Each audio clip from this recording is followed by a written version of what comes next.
ongoing constitutional violations, from deportations without due process to abuses of federal power. We expect this to get underway shortly. Live coverage here on C-SPAN.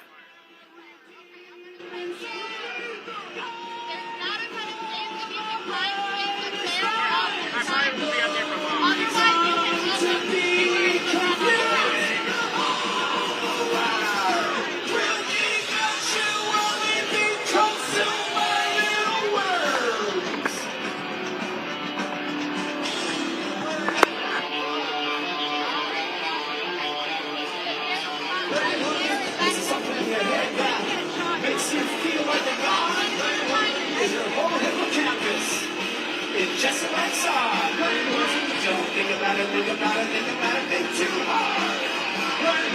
Just do what feels right in the mind of a word.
Please note that there are water stations at 24th and Pennsylvania and Eakins Oval and Martin Luther King Drive.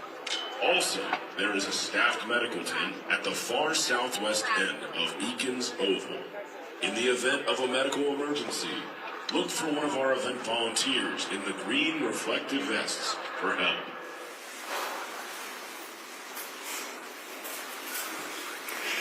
Thank you for being here. In a moment, you'll hear from law enforcement officials who will share with you what they can as up-to-minute update on the situation here in Minnesota. You're going to be joined by Commissioner Bob Jacobson, BCA Superintendent Drew Evans, State Patrol Colonel Christina Bogoyevich, Champlain Park Police Chief Snyder, and Brooklyn Park Police Chief Mark Bruley, as well as the Mayor of Brooklyn Park. We're here today because an unspeakable tragedy has unfolded in Minnesota. My good friend and colleague, Speaker Melissa Hortman, and her husband Mark were shot and killed early this morning in what appears to be a politically motivated assassination. Our state lost a great leader, and I lost a dearest of friends. Speaker Hortman was someone who served the people of Minnesota with grace, compassion, humor, and a sense of service. She was a formidable public servant, a fixture and a giant in Minnesota. She woke up every day determined to make this state a better place. She is irreplaceable, and we've been missed by so many. Minnesota's thoughts and prayers are with her family, her loved ones, her children, and her parents. My prayers also go out to State Senator John Hoffman and his wife Yvette, who were each shot multiple times. The Hoffmans are out of surgery at this time and receiving care, and we are cautiously optimistic they will survive this assassination attempt. This was an act of targeted political violence. Peaceful discourse is the foundation of our democracy. We don't settle our differences with violence or at gunpoint. In the state of Minnesota, and as recently as last week, in the most closely divided state legislature in the country, we sat down, we worked things out, we debated, we shook hands and compromised, and we served the state of Minnesota together. We proved that it's possible, even in these politically charged times, to find compromise. One step back. Before I say anything today, I want us to take a moment and consider the violence that we heard about this morning in Minnesota. I want to ask Reverend Della Owens if she would come and read the name of those who are now deceased. And we want to take a moment of meditation and reflection.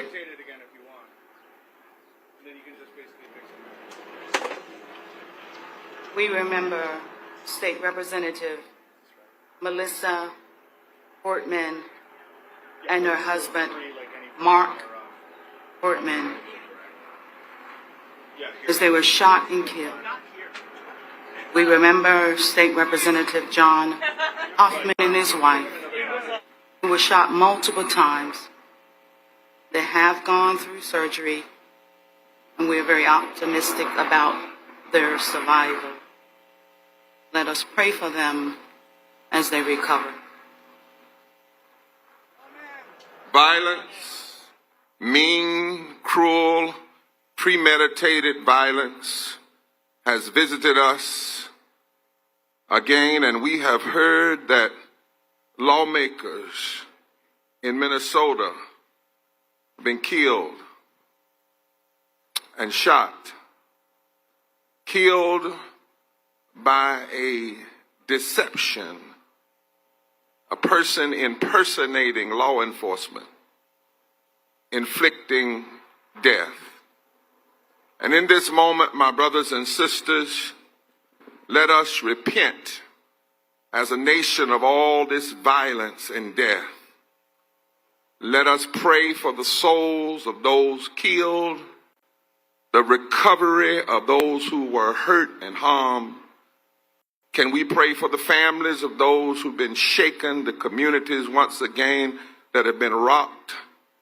Let us pray for the law enforcement that are doing the right thing. Pray for the capture of the killers, the quick capture, and any behind this murderous deed. They claim they also he had a manifesto of other names. Let us pray that the hearts of elected officials to find the heart to set aside the politics of violence and greed and corruption and hate and death, and that we can find a way to do like we're doing here today and be one humanity. My faith in times like these says to be still and know that God is a very present help in the time of trouble. My faith calls us to, and the faith of many others, to embrace love and to rebuke hate, to rebuke fear, to rebuke death. And so let us do that together in this place in Philadelphia. And let us also embrace what many faiths and people, even not of faith, but who believe in a moral arc of the universe, and that is the oneness of our humanity. And let us be determined. Let us be determined even the more to be one people. And let us declare it. Would you grab a neighbor's hand or an arm or whatever part they'll let you hold for a moment? And would you say to them, I love your life. I hold your life dear. I will protect your life. I will embrace your life. I will hope the best for your life. I will stand up for your life. Because we are one humanity and we need each other to survive.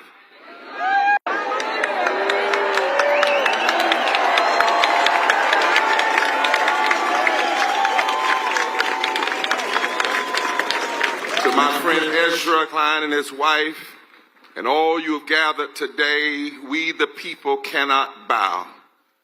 2.5 centuries ago, Benjamin Franklin wasn't the name of a broad parkway you could walk down from Love Park to this great gathering in the city of brotherly love. Benjamin Franklin was a living, breathing human being. in a city of 40,000 people, the largest city in the American colonies at the time. By 1777, there were as many as 14,000 British troops in occupying Philadelphia, more than a third of the population of the city, because everyday people had linked up with everyday people in other colonies to declare their independence from tyrannical rule. 2.5 centuries later, a would-be king has ordered U.S. troops to occupy Los Angeles and to parade down the streets of Washington, D.C., to parade like the North Korean forces of Kim Jong-un. But we are here to say, no, that is not who we are. We are gathered in Philadelphia and in 2,000 cities and towns across America today. We are everyday people of every race, creed, and community and political affiliation, uniting in the great nonviolent tradition of those who came before us to demonstrate a better way, a way we have learned through this nation's painful struggles. The struggles that have taught us that we either go forward together or backwards divided. We are not a people who bow and give total allegiance to any ruler or policy, because bowing is not freedom and bowing is not in our spiritual DNA. We cannot be who we were made to be unless we are free. We are not a people who give loyalty to a king. No, we, the people of the United States of America, are at our best when we are striving to be united by our commitment to liberty and justice for all. Now, we must be honest. America has never been all that she aspires to be. But every stride toward freedom, every step toward a more perfect union has been grounded in this commitment to freedom, liberty, and justice for all.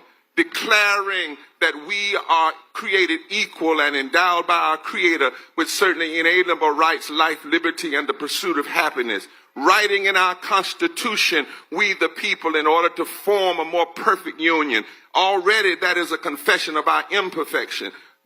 We want to establish justice, to provide for the common defense, ensure domestic tranquility, and promote the general welfare. These are the principles that have always reminded us, pulled us, challenged us in the deepest recesses of our moral consciousness, that we who believe in freedom cannot rest. And in the face of any challenge that would have us bow and accept something less, we say no. Truth is, these are not liberal or conservative commitments. They are moral values that can unite us and connect us to the best of who we are and keep us from ever bowing to a wannabe king. So today, we demonstrate with amazing clarity and speak the truth with strength. And the truth is, Donald Trump's regime is not illegally deploying American troops on U.S. soils because he's strong. He's abusing his authority as commander-in-chief, trying to pick a fight on America's streets because his agenda is incredibly unpopular. His political positions and his claims are weak and failing and contrary to our moral values. The truth is, you are the strength of America. He said he could end conflicts in other parts of the world with the phone call, but wars of aggression rage on. He said he could unite us. We're more divided. He said he was going to stand up for working people, but he handed the government over to a billionaire before their big bad breakup. He said he'd bring prices down, but his wild talk about tariffs has created economic uncertainty. He said he could deal with Gaza and deal with Ukraine, and things have gotten worse. He said his budget budget was big and beautiful, but the truth is it's big and greedy and ugly and destructive and deadly to the most vulnerable.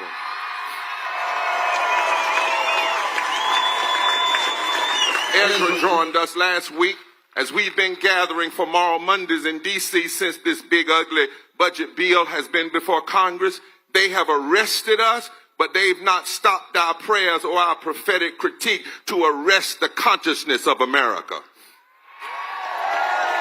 Americans are learning the details of how this big, ugly, deadly, bad bill would kill tens of thousands of people in our communities by stripping health insurance from 15 million Americans, closing hospitals, slashing nutrition assistance programs, leaving millions of hungry children, cutting thousands of jobs supported by green energy crisis. And according to a report from the public health scholars at Yale and the University of Pennsylvania, the cuts to health care alone would kill 51,000 Americans next year.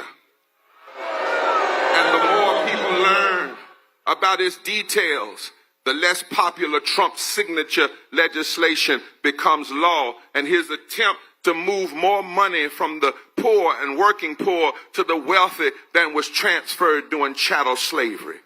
And because of this, you cannot be silent, and the cries of the people will not be silenced. That is why this regime is in panic, and when an authoritarian is weak, he will do anything to get attention. But we don't have to give Trump and MAGA what they want. We don't have to bow by waving a flag at his parade. Our demonstration of moral strength is in opposition to the tyranny that threatens our very existence as a country. And this kind of gathering can unite us in a moral movement to save America. And we will not stand down, not now, not ever. Because the truth is, when it comes to the need to stand up for the Constitution over a ruler who would ignore the courts, we are indivisible. When it comes to the need to repair breaches between those who have health care and those who don't, we are indivisible. When it comes to the conviction that everyone deserves to be treated with dignity and respect, we are indivisible. When it comes to our commitment that no child should go hungry in this, the richest nation in the world, we are indivisible. And when it comes to the essential role of government to serve the people rather than to serve a king, we are indivisible. Now, might I close as a preacher? In the book of Daniel in the Bible, there is an ancient story where three young men, Shadrach, Meshach, and Abednego, they were thrown into a fiery furnace for their refusal to bow. They refused to bow to a king that loved to put his name on buildings and ride around and make everybody bow to him. Well, they were thrown in, and they were not consumed, however, by the flames of the furnace. Instead, as they were thrown in, the people witnessed a fourth force come in and walk them through the fire. My fellow Americans, I stopped by this afternoon to remind you that when we tap into our moral power and refuse to bow, there is a greater power in the universe that will come and stand with us. In the final years of the anti-apartheid struggle in South Africa, they used to say only a dying mule kicks the hardest. So we must maintain discipline, refuse to meet violence with violence, and keep our focus on an agenda that lifts us all to higher ground. We must join hands across all the lines that have been drawn to divide us and stand together as we the people. And when we do, I know a force more powerful than any of our individual actions will come and stand with us in the fire. That's what the best of American history has taught us. I stopped by to tell you and remind you today that the force of truth the force of love, the force of justice, and the force of equality is more powerful than any would-be king. More powerful than brute force, more powerful than mean money, more powerful than big tech feudalism, more powerful than anything we know. When we stand up and when we stand together and when we refuse to bow, we can build a movement to save the heart and soul of America. Are you standing? When the founders refused to bow to King George, a fourth force stood with them. When the slave abolitionists right here in Philadelphia, black and white, refused to bow to the king-like rule of chattel slavery and slave masters, a fourth force stood with them. When women, black and white, refused to bow to those who didn't want them to vote, a fourth force stood with them. When segregationists and Jim Crow politicians' lips dripped with the words of interposition and nullification, people like Rosa Parks and Viola LaRussa and Fannie Lou and Martin and Rabbi Heschel, men and women of every birth, refused to bow, and a fourth force stood with them. And I tell you, the force of truth and the force of love and the force of equality and the force of justice is more powerful than any would-be king named Trump or MAGA or anything. And so it's time. It's time for us to stand together like never before. Because when we all get together, we have the power to reconstruct American democracy. Did you know that if just 20% of us, if we organize 20% of the non-voters in the last election, especially poor and low-wage voters who couldn't see how casting a ballot could make a difference in their lives, if we can organize them, we can upend the whole political calculus. If we go to every state, not just the so-called swing state, but every state. And if we win back some of our confused friends, we can upend the whole political calculus. If we refuse to bow and stand up for policies that make life better for every American, if we come together just one more round in history to fight for the heart and soul of this democracy, I declare unto you that when the work is done, when we finish organizing, when we've done praying and preaching, when we finish marching, when we finish registering voters, when we finish our nonviolent action, I guarantee you truth will win, justice will win, equality will win, justice will win. And on that day, we will truly be one nation under God, indivisible, with liberty and justice for all. Stand! Stand! Stand! Stand!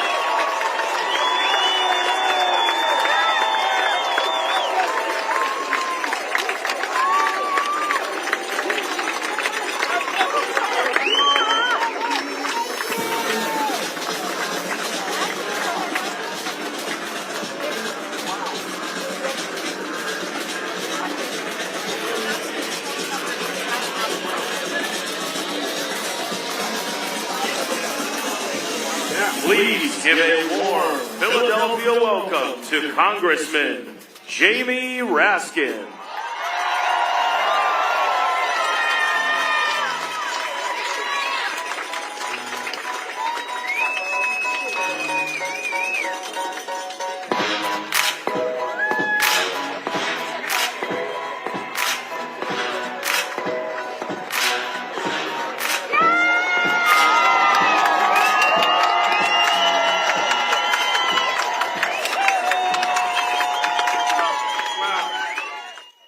Hello, Indivisible.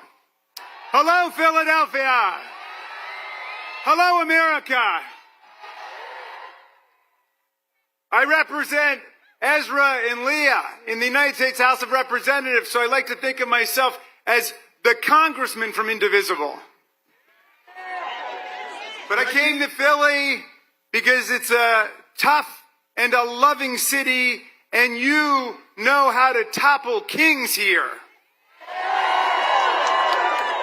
You've been crushing tyrants since 1776. We come together, as Reverend Barber says, in the spirit of democratic, non-violent resistance. We pray for the families of Minnesota State Representative Melissa Hortman and her husband Mark, and for Minnesota State Senator John Hoffman and his wife. These are our brothers and sisters in the struggle for a more just America, shot down in cold blood and broad daylight. And we pray for them and all of the people of Minnesota. For the spirit of Philadelphia is the spirit of America. We've got no kings here. We've got no queens here. We've got no emperors. We've got no titles of nobility here. President Trump, happy 79th birthday. Sorry we couldn't make it to your party, but we did pay for it. You are not our king, and we are not your subjects. We will never be your subjects. The people are sovereign, and we are all equal in the eyes of the law.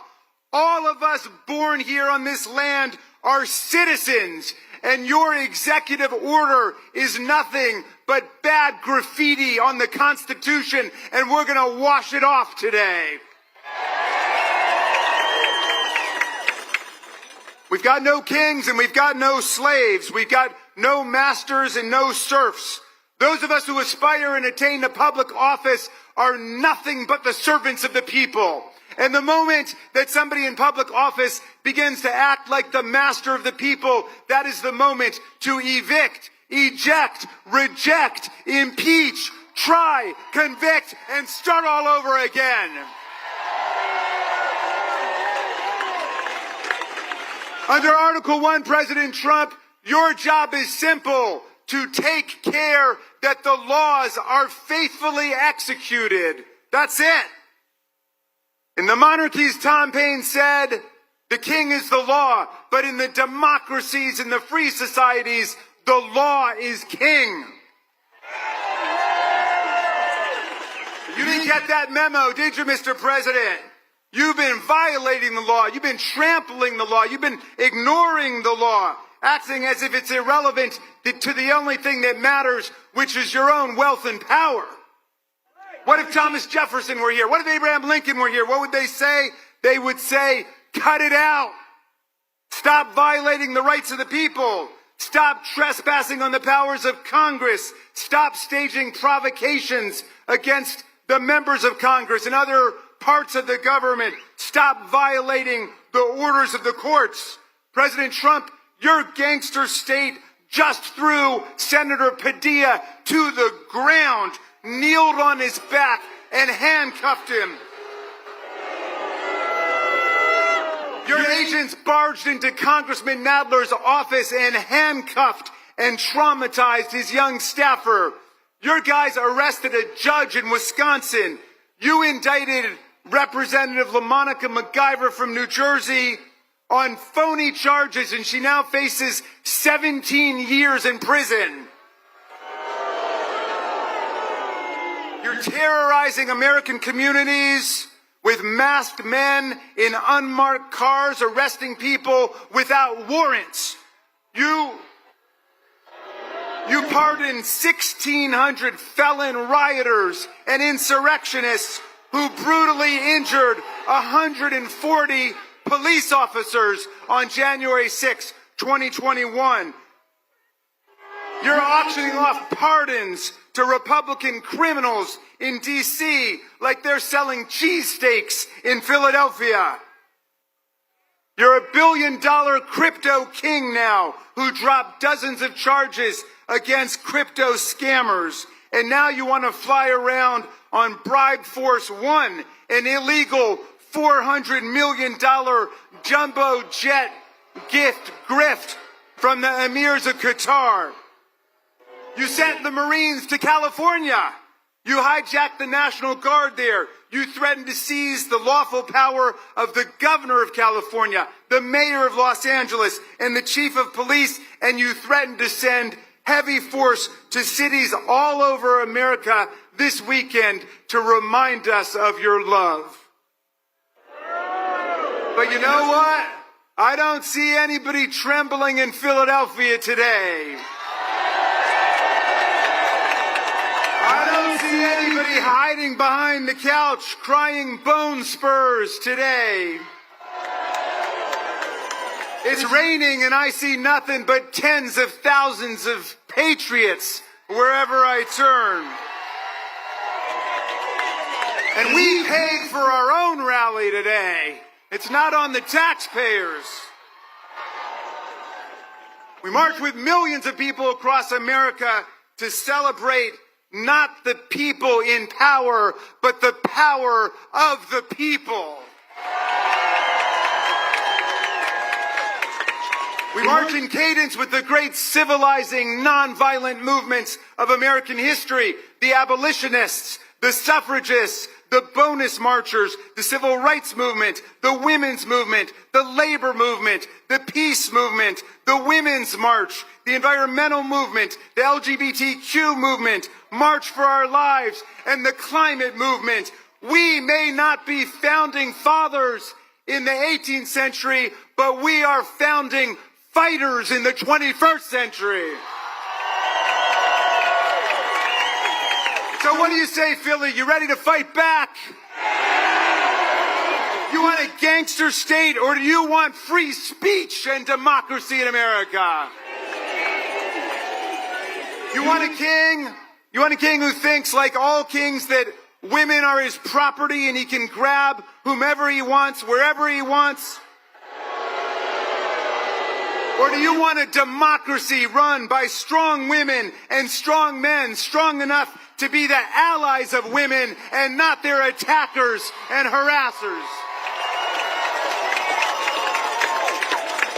You want a king who stages coups and insurrections and lies about elections? Or do you want a constitutional right to vote in America?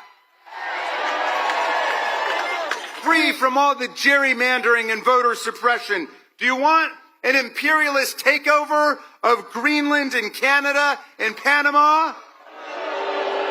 Or do you want statehood for Washington, D.C. and Puerto Rico?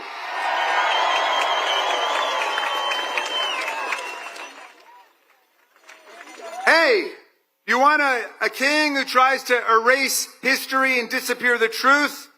Or do you want Bruce Springsteen who tells them the truth all over the world?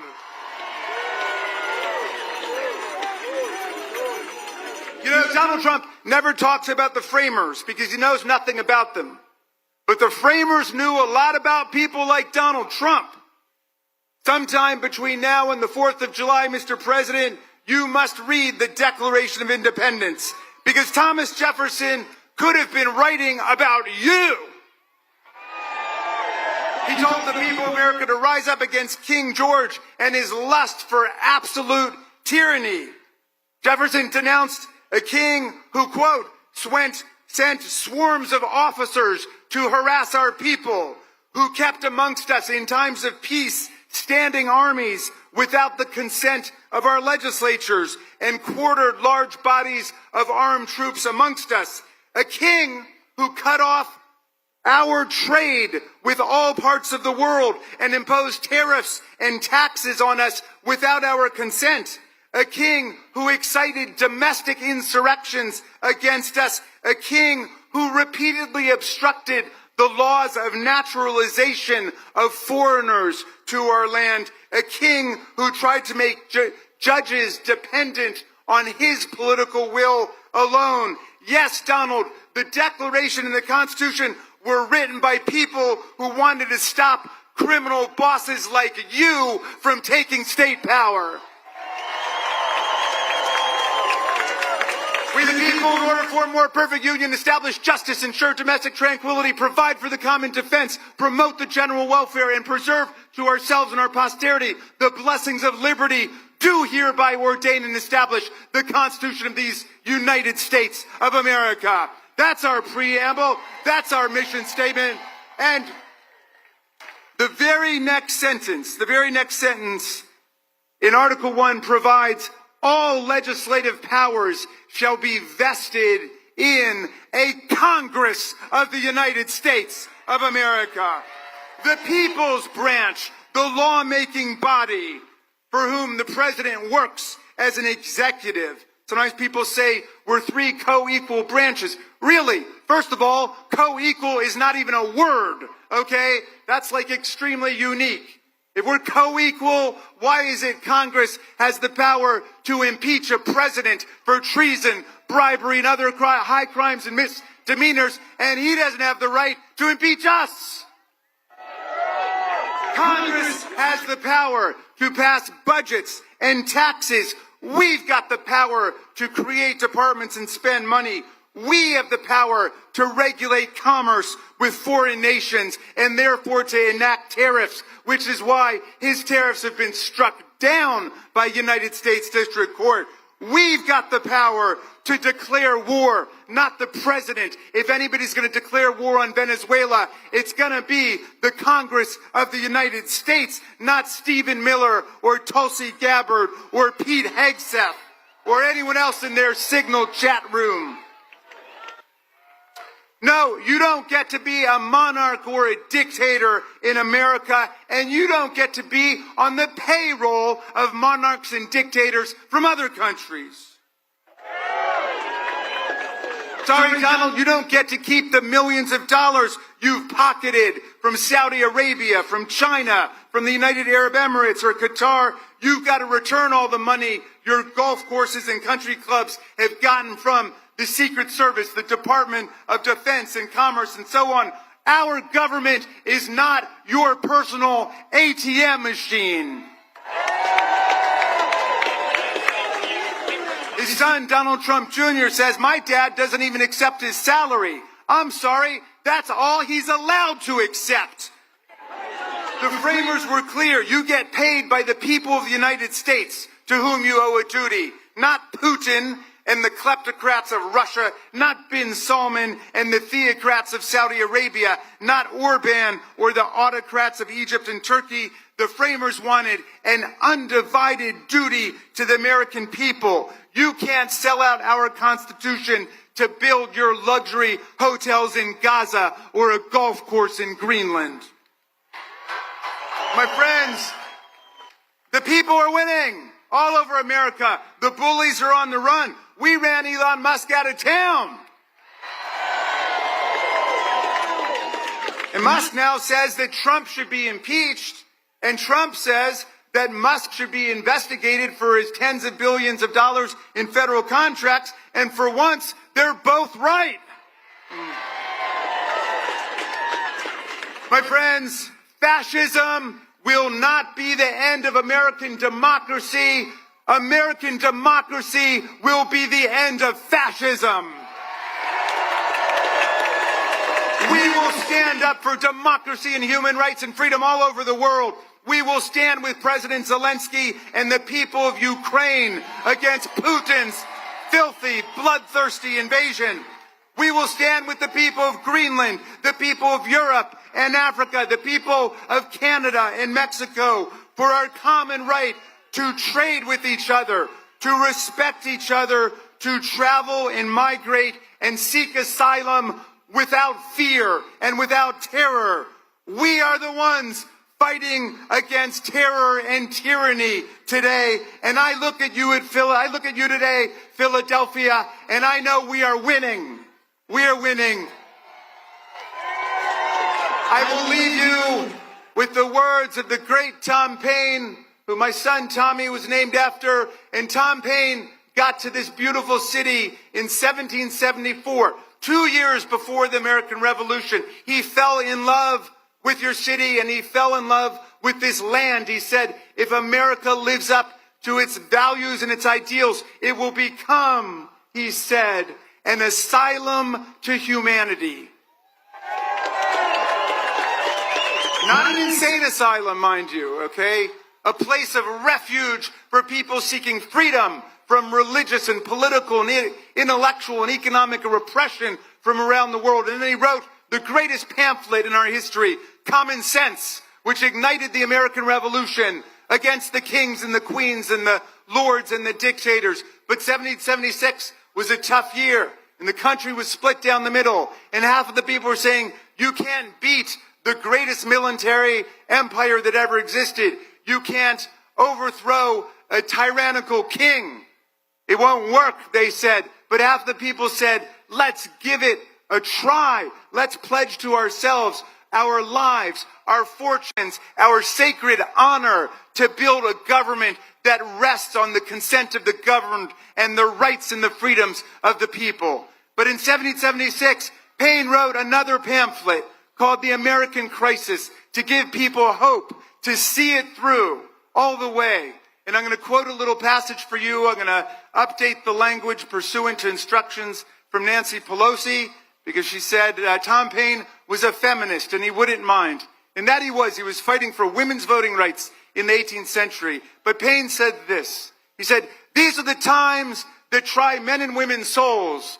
The summer soldier and the sunshine patriot will shrink at this moment from the service of their cause and their country. But everyone that stands with us now will win the love and the favor and the affection of every man and every woman for all time. Tyranny, like hell, is not easily conquered, but we have this saving consolation. The more difficult the struggle, the more glorious in the end will be our victory. That victory will be ours, Philadelphia. Thank you, Indivisible. Thank you, Philadelphia. Thank you, America.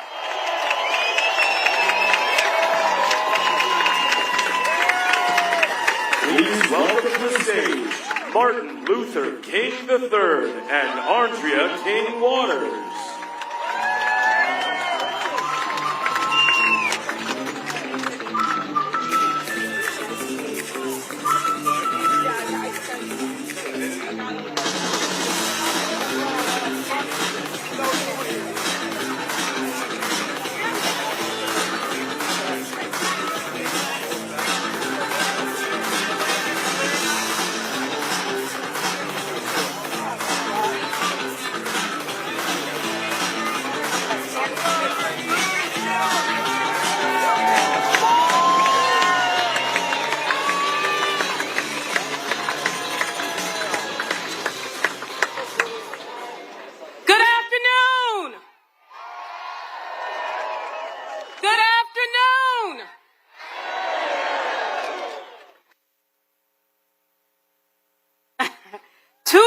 Ago, on the 60th anniversary of the March on Washington, thousands gathered on the Mall, not in commemoration, but in rededication.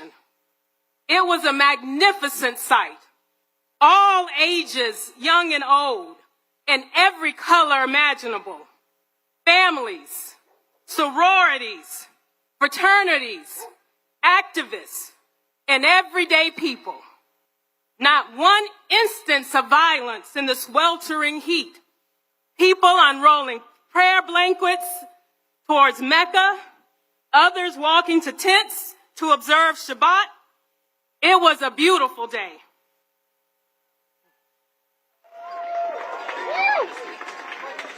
And 700 miles away in Jacksonville, Florida, a gunman with a swastika carved into his weapon opened fire in a predominantly black community and shot dead 3 people. Same day, same country. A tale of 2 Americas, much like the tale of 2 wolves. You all have heard the story, right? We talk about it a lot in our home, and it goes that a Cherokee grandmother told her granddaughter about a battle that goes on inside every person. My child, she says, the battle is between 2 wolves. One is full of anger, division, chaos, greed, arrogance, self-pity, resentment, lies, false pride, superiority, and ego. The other is full of joy, peace, love, hope, serenity, community, kindness, benevolence, empathy, generosity, truth, compassion, and faith. The granddaughter thought for a moment and asked, well, which wolf wins? The grandmother pulled her close and said, the one you feed.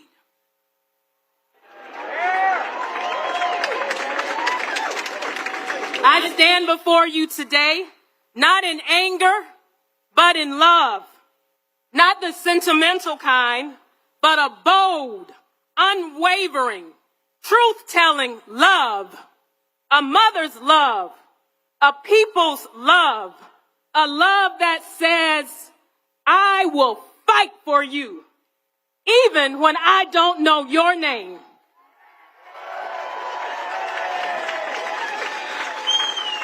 Because your liberation is bound up in mine. We gather at a crossroads, one that asks us once again, is this America? Is this America when tanks roll through our neighborhoods, but healthcare doesn't? Is this America when flash bombs fall on peaceful protesters, but not on injustice? Is this America when the First Amendment is honored in print, but punished in practice? Let me be clear. This is not patriotism. This is performance. This is not leadership. This is illusion. And this, my brothers and sisters, is not democracy. This is a creeping shadow of authoritarianism, cloaked in power and pride. But we will not be deceived by noise and spectacle, because the true strength of this nation is not in its missiles, but in its morality.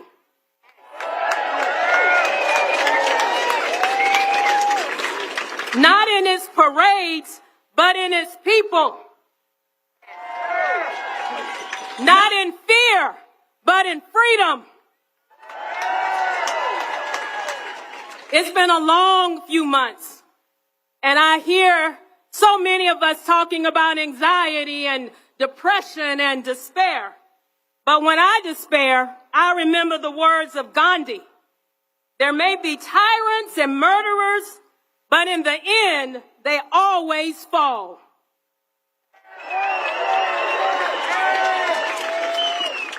Because truth force, what he called soul force, satyagraha, is more powerful than any other weapon.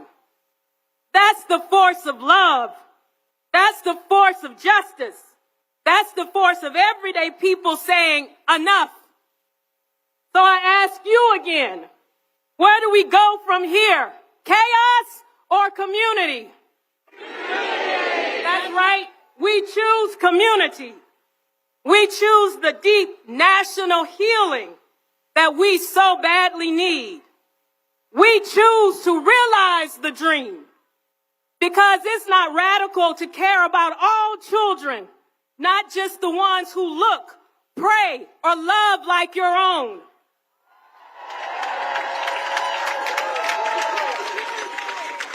It's not radical to believe in the words carved on the base of the Statue of Liberty. Give me your tired, your poor, your huddled masses yearning to breathe free.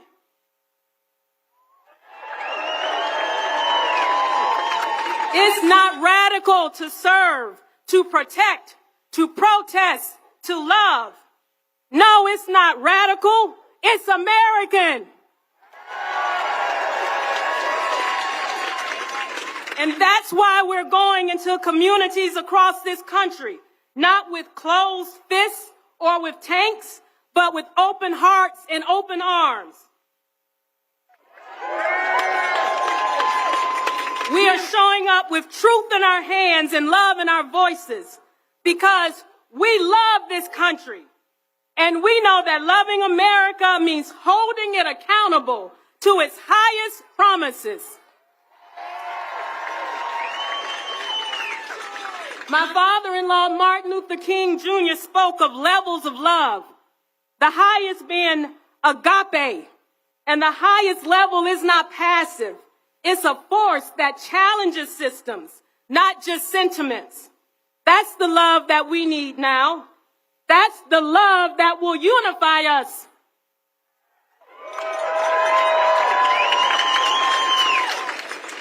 So let us raise our voices, not in hate, but in hope. Let us march, not to divide, but to build. Let us love, not to escape the struggle, but to endure it together.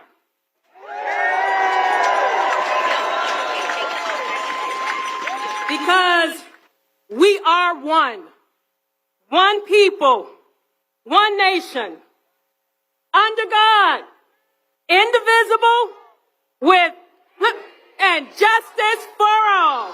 Thank you.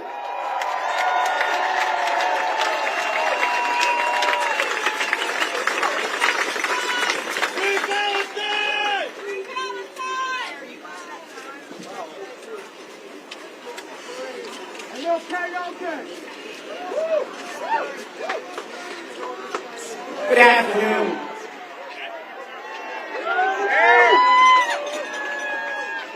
Let me first say that we send all of our prayers and support to those families that lost their loved ones who were elected officials in Minnesota.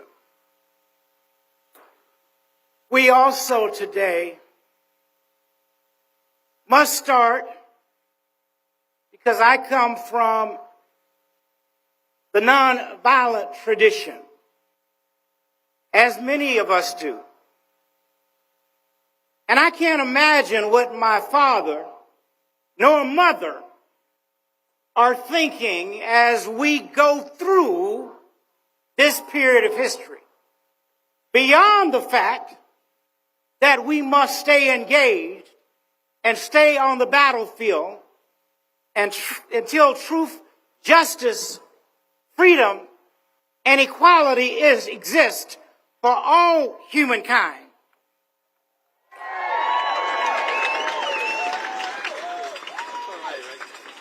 I am deeply honored to stand with you today in the city of brotherly love. A city steeped in the dream of liberty, a city that birthed a nation, and a city that has long carried the flame of resistance in the face of oppression. Philadelphia, you are no stranger to struggle. You were a sanctuary for runaway slaves, a refuge for the righteous abolitionists, a crossroads for the Underground Railroad, and today you're once again a sacred ground where justice calls and freedom answers.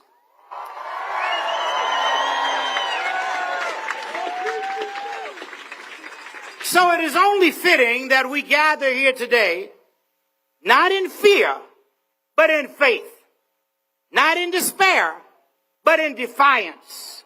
We gather here in the shadow of Independence Hall to declare that we, the people, still believe in democracy.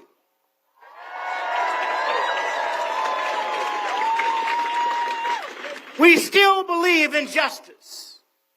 And we still believe in a nation without kings,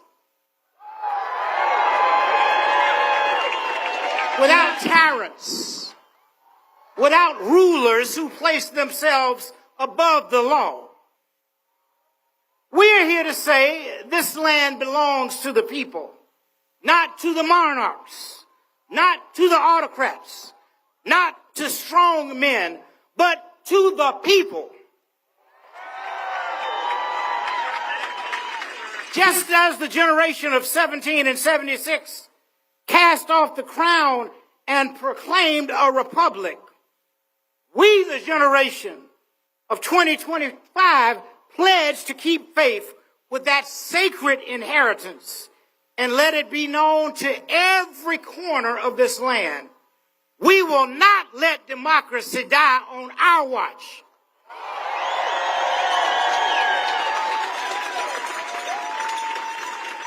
Yes, we're deeply troubled, my friends, by efforts to use fear as a weapon, to use immigration as a scapegoat, to silence the voice of the people through martial force. But we are not afraid. We're not intimidated, and we will not be moved. We will stand. We will march. We will sing, and we will speak peacefully, powerfully, and persistently until justice rolls down like waters and righteousness like a mighty stream.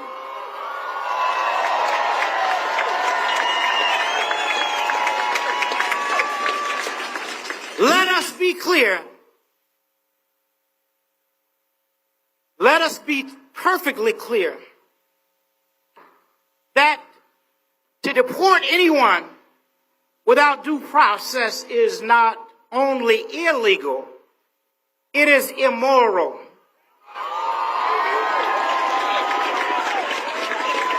It is a betrayal of our Constitution and of our highest values. We are one nation under God, indivisible, not with division and detention, but with liberty and justice for all.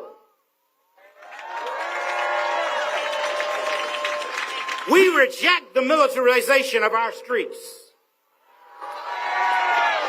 We say to those in power, if you want to honor our armed forces, do not parade them through the streets like pawns on a chessboard. Honor them by caring for their bodies, their minds, and their futures. Honor them by protecting democracy, not parading over it. Let us use those hundreds of millions of dollars not to inflate egos, but to uplift the people. Use it to fund our schools, to heal our sick, to protect our elderly, to care for our veterans. That is real patriotism. That is real love of our country. And I say to every protester, every marcher, every dreamer in this moment, commit yourselves to nonviolence. Not merely as a strategy, but as a way of life. My father taught us that nonviolence is the sword that heals. It is the weapon of the strong. It turns enemies into friends and injustice into redemption. Every gain of the modern civil rights movement that was made was won through disciplined, determined nonviolence. Nonviolent love, I should say. Remember, the forces of repression are watching for us to slip up. They're waiting to point at a broken window and ignore a broken system. They're waiting for an excuse to crush what they cannot control. We must not give it to them. Even one act of violence can undo the moral power of 1,000 voices. So let our protest be loud, but let it also be loving.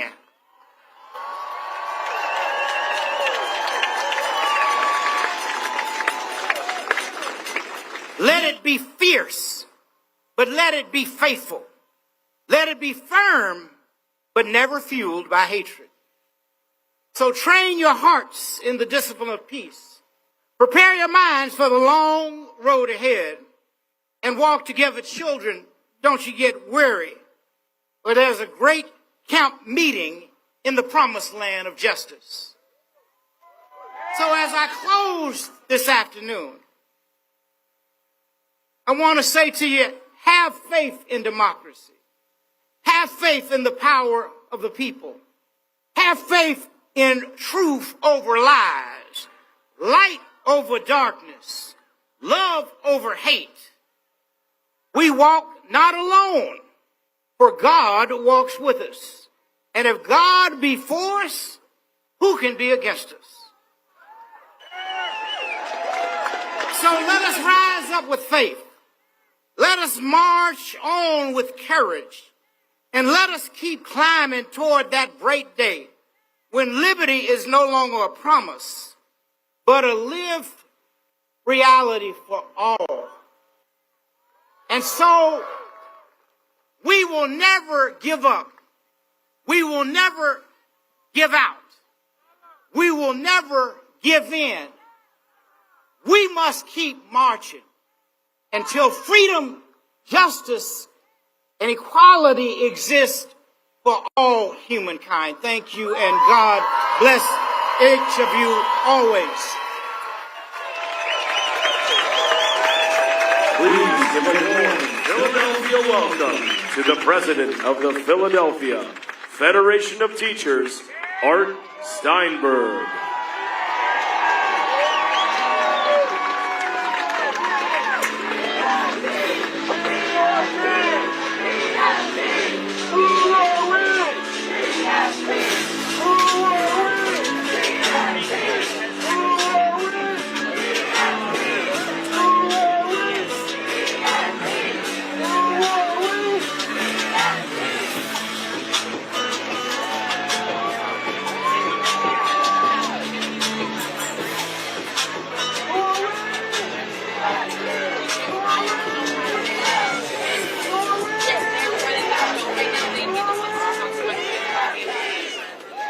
Go Philly!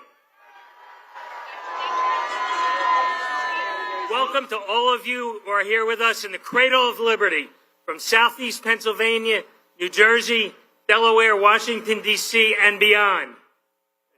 I'm sure you know the response to this. Show me what democracy looks like.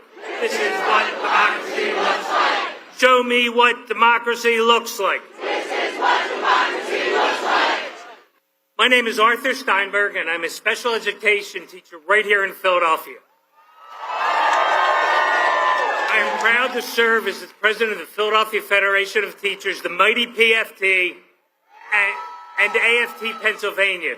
We represent more than 36,000 workers across the Commonwealth of Pennsylvania. Yesterday was the last day of the school year. Can we give it up for our graduating students, rising students, their families, and our members?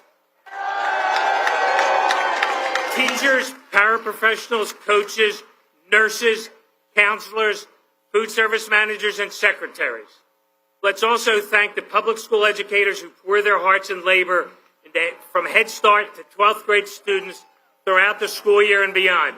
And let's not forget our members in higher education.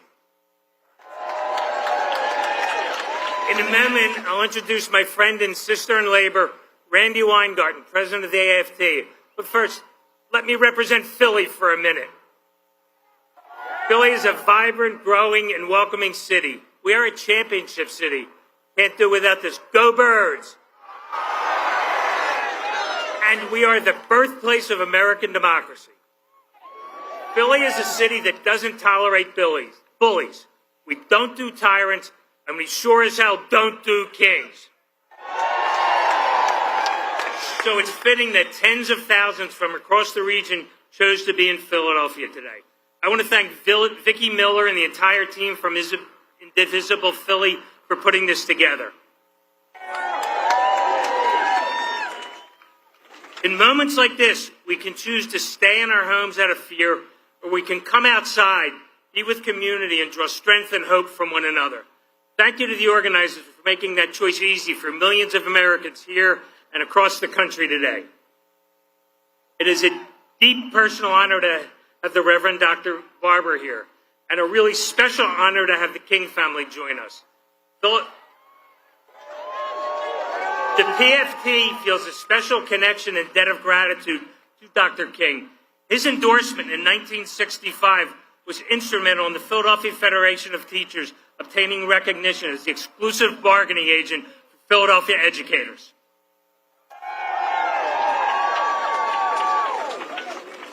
Today in our nation's capital, a gross misuse of public resources is occurring, all in service to Donald's ego and insecurity.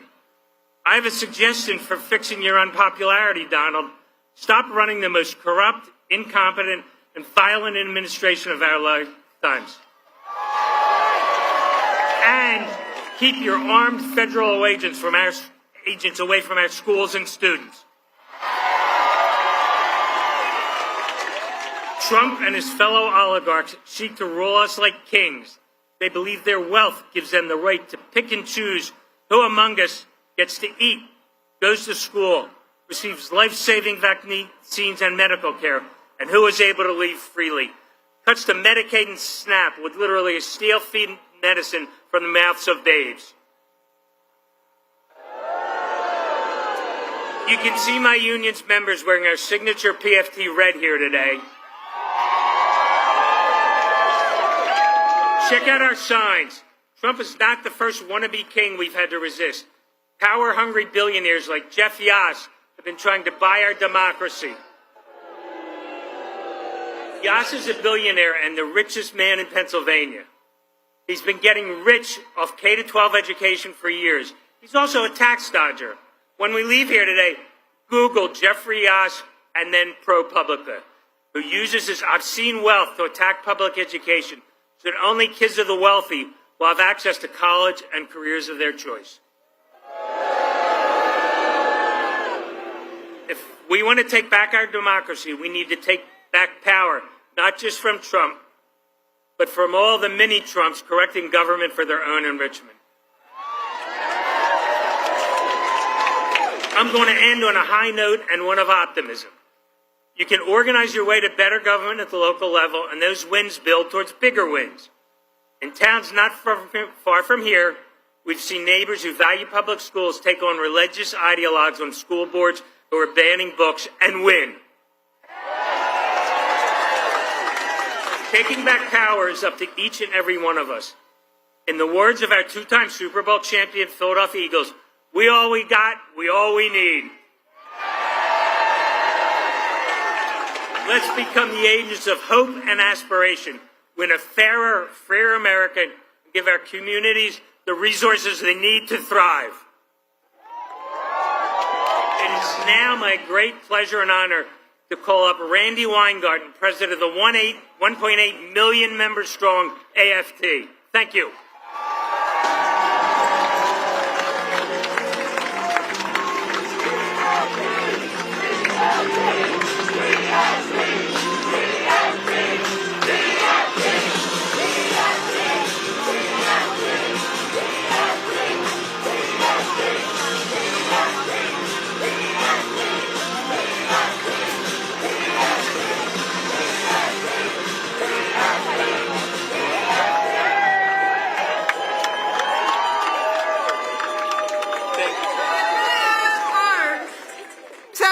It's Flag Day today.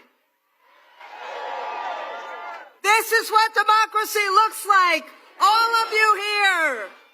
I'm going to ask Art to hold my flag. Now, on April 5th, I was here. I feel like I live here. But I was here on April 5th. We were in another park. And I wanted to start by actually talking about what we in the labor movement, it's unbelievable, the scene that I see right now. It's just unbelievable because it's the people. But this is what we say in the labor movement. It is, the people united will never be defeated. It's not just that we'll never be divided, we'll never be defeated. So can we do a big Philly shout out? The people united will never be defeated. The people united will never be defeated. The people united will never be defeated. Woo! So I want you all to know in Philly that our brothers and sisters and siblings in Minnesota are watching us. And I want to say to them, we love you. And we will never, ever, ever tolerate political violence. It's wrong.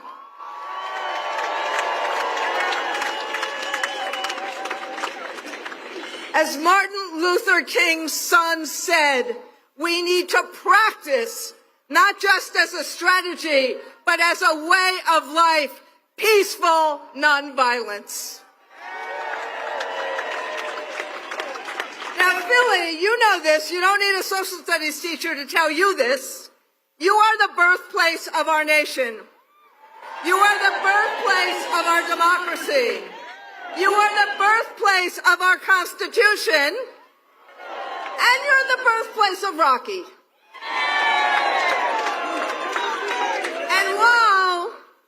And this was a few years before I was born, while the colonists and colonies in 1774 and 5 and 6 were really different, one of the things that binded them together was the conviction that they wanted to govern themselves. No nobles, no monarchs, and no kings. Now, Congressman Raskin said a little bit of this already. He quoted the Declaration of Independence already. But there's one statement of it I want to requote, which is, "A tyrant is unfit to be the ruler of a free people." We need the current president to actually read that language. Well, I think he knows how to read. We just want him to read it. Now, our founders, and excuse the social studies lesson, but our founders said no to kings 250 years ago precisely because they believed in the consent of the governed. And they were far from perfect, they did believe in the values we now try to make real today: freedom, liberty, justice, and opportunity for all. So, what does that mean? It means not detaining high school students in Detroit or Connecticut before they're about to graduate. It means not detaining children who are in playgrounds. It means not disappearing day laborers who are trying to make ends meet. It means not handcuffing seamstresses who are trying to be at work or arresting a union leader trying to stop this cruelty. It means not assaulting a U.S. senator trying to peacefully fight for the people he represents. Or arresting a mayor or a congresswoman because they're just doing their jobs.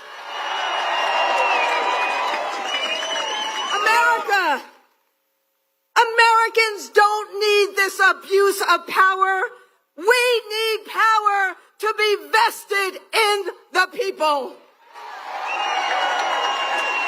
And that's what I see today. And that's what this split screen is today. Thousands of people standing up peacefully for our values, for American values, including the values of making sure everyone can speak and peacefully assemble. And why? And that's why many of us are holding an American flag, because we care about our country. We care about opportunity. We care about the people of America, and we care about each and every one of our pathways to the American dream. I see thousands of people paying tribute to an army formed on June 14, 1775, to fight a monarchy. And we're doing this not out of anger, but out of resolve. The collective resolve of millions of people at over 2,000 events to say, we believe in our democracy and we are willing to fight for it peacefully. The collective resolve to reject a wannabe king, to reject $40 million worth of birthday parties that should be going to pay for kids who need nutrition.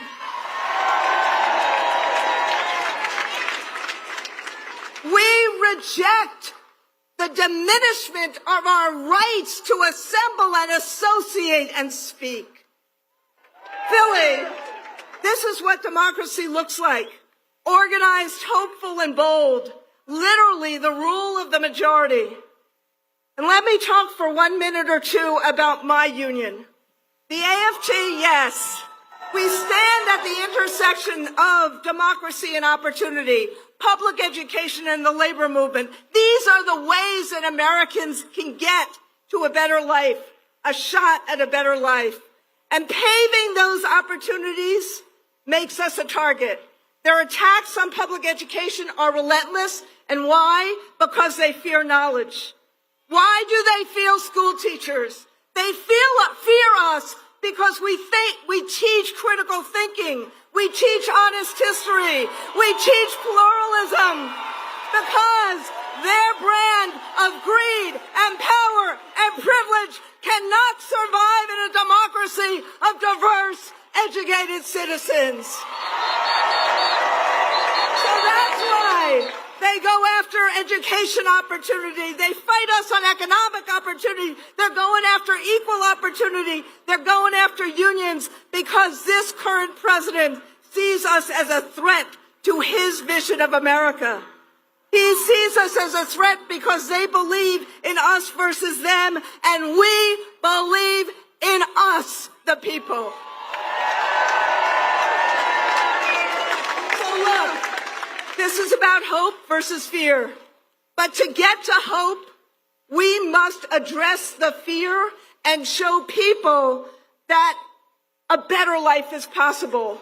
Without a voice in our democracy and a voice at work, frankly, our fight against kings would be hollow. So we're not just fighting back, we're fighting for a better day. So as they fight for tax cuts for billionaires, we fight for tax cuts for the working class. As they cut SNAP and Medicaid, we fight to make sure that families have decent housing and decent health care and decent education. They got their C's, chaos, confusion, corruption, and cronyism, and we got ours. The courts, the court of public opinion, the Congress, and the courage of this community.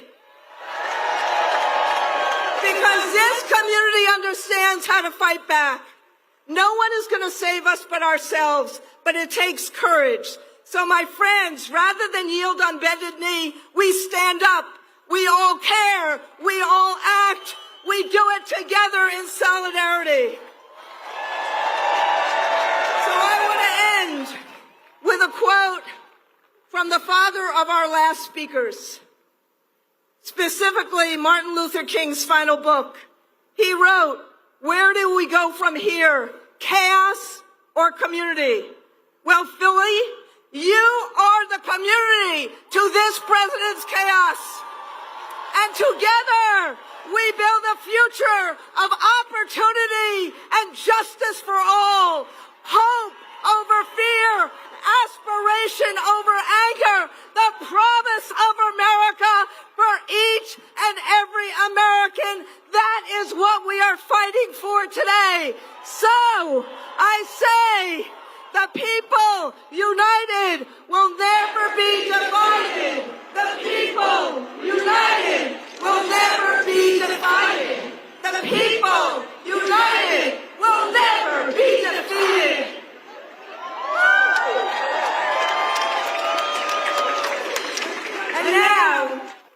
And now, I get to introduce who, in my judgment, is the foremost authority on democracy and how to keep it, and on authoritarianism and how to fight it. And that is the Honorable, you've read some of his books, the Honorable Professor Tim Snyder.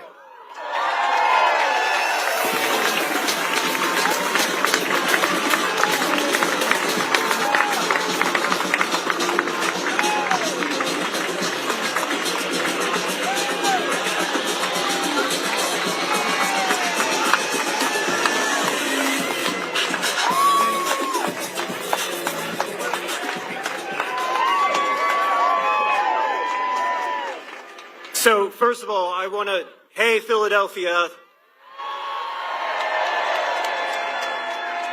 I have never seen a more beautiful sight than this today. Thank you for being here.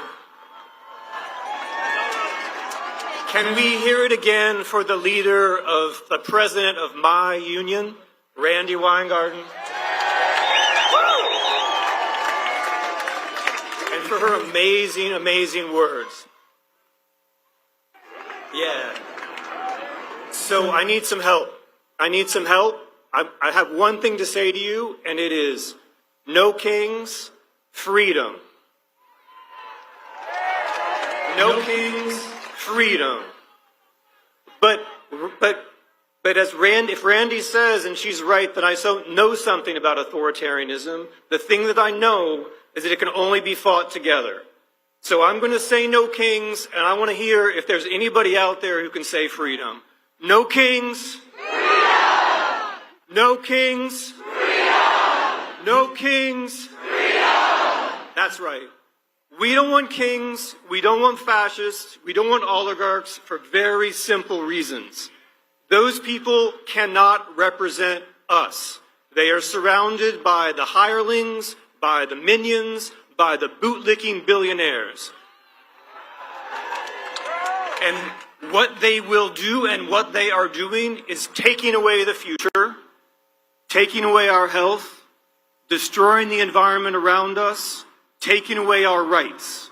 That is what they are bringing to us. No kings. No kings. No kings. As freedom means hands off. Freedom means no deportations in the streets. Freedom means no violence against peaceful American citizens and everybody in this country. But freedom also means a nature with which we're in harmony. Freedom also means a government that works. Freedom also means equality, health care. Freedom also means the American dream. No kings. No kings. No kings. When I was a little kid, my parents brought me to this city to see the Liberty Bell. And that was very meaningful for me because we had a bell on the farm, and I thought about that bell as the Liberty Bell, and I rang it as a little kid. We came, we saw the Liberty Bell, and that was wonderful. But as I grew up, I learned some things. I learned that the Liberty Bell wasn't called the Liberty Bell in 1776. You know this, right? You're from Philadelphia. It was called the State House Bell. It was the abolitionists who called it the Liberty Bell. It was the people who met the challenge of slavery who called it the Liberty Bell. And then it was the women's suffrage movement who called it the Liberty Bell.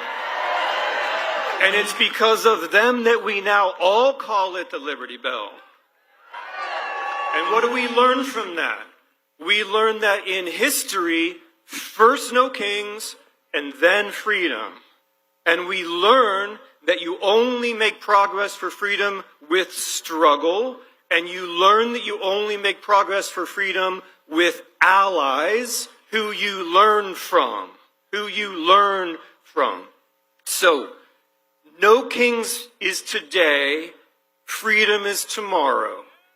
No kings today, freedom tomorrow. We act together today, and we keep acting tomorrow.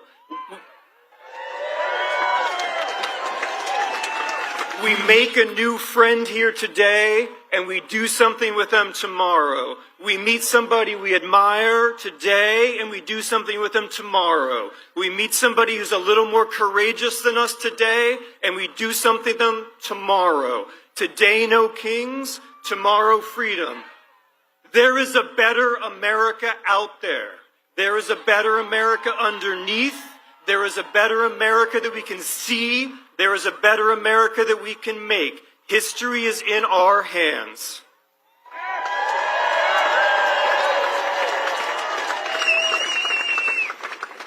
No kings. No kings. No kings. Thank you. Please welcome to the stage the co-president of Community Change, Lorela Preli.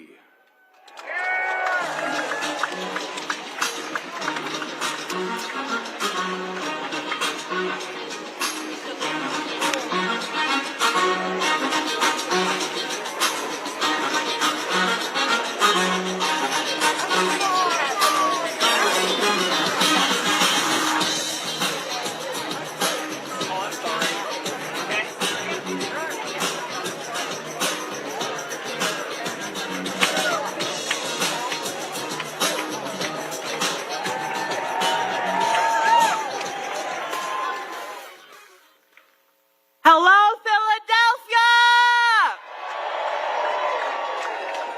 My name is Lorela Preli, and I'm here today as the co-president of Community Change, where we organize every day for a multiracial democracy and an economy rooted in dignity and justice. I'm proud to stand with you because this is our America. And in our America, we don't do kings. That might sound like a slogan, but it's more than that. It's a moral line in the sand, a declaration of what we refuse to become. Because what we're living through right now, what we saw in Los Angeles this week, is not normal. This is authoritarianism in motion. Unmarked vans, masked agents, people disappeared without notice, no names, no charges, mothers torn from their children, no lawyer, no phone call, and suddenly they are gone.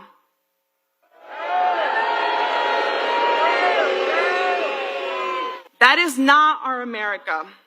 And let me tell you something else. My presence here today, it wasn't guaranteed.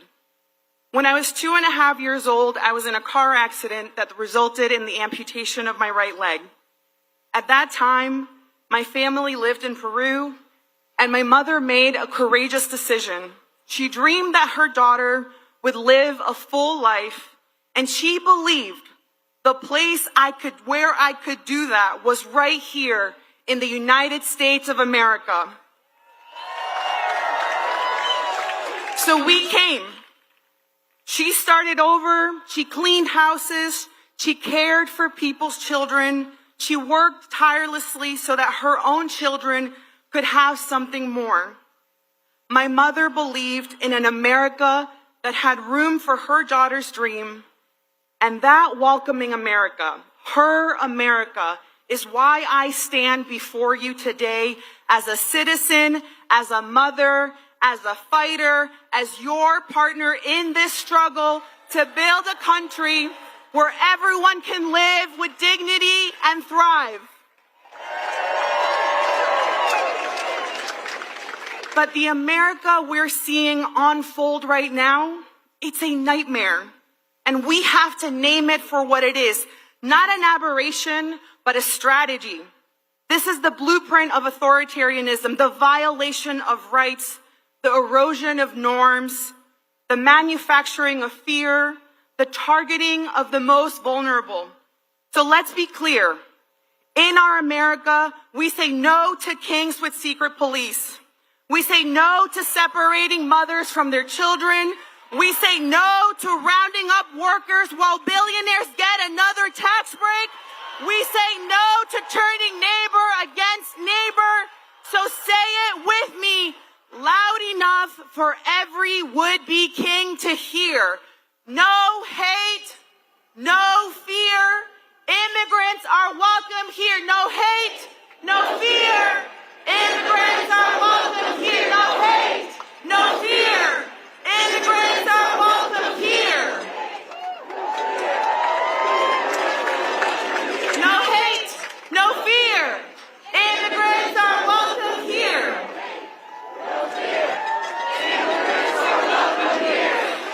Thank you.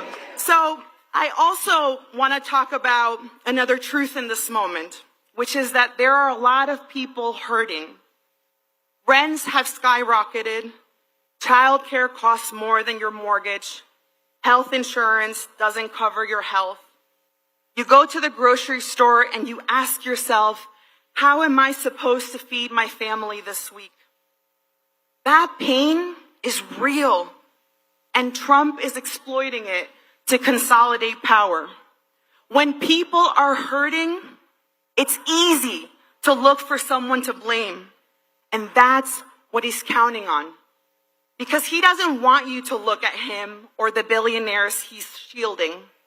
He wants you to blame your neighbor, to fear the immigrant, to believe that someone else's survival is a threat to your own. But here is the truth. Trump is cheating working people. He is using immigrants as scapegoats to distract us while he steals from all of us. We have seen wannabe kings before. They rise by stoking fear, by criminalizing the vulnerable, by looting from the many to enrich the few. We believe in something different. We believe every person has worth, that families belong together, that workers deserve dignity no matter where they were born, that democracy isn't guaranteed. It is something we build together. And above all, we believe our solidarity is stronger than their fear. So what do? We rise, we organize, we show up, we link arms across race, across faith, across difference.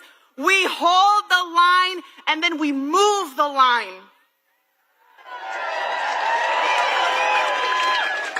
Because we are not just resisting, we are reshaping and rebuilding this country from the ground up.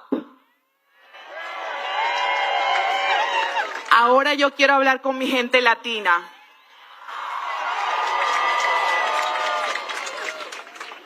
Sí, nos están atacando por tener la piel morena, por hablar español, por existir con orgullo. Nos quieren borrar, pero no podrán. Porque venimos de fuerza, de lucha, de esperanza, de campos sembrados y calles marchadas, de madres que no se rinden y pueblos que no se doblan.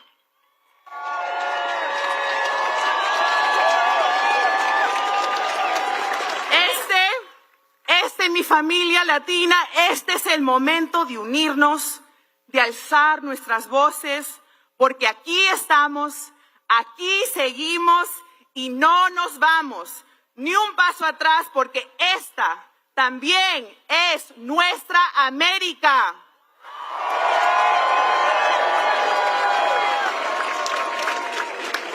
So, we're going to wrap this up, or I'm going to wrap my part up.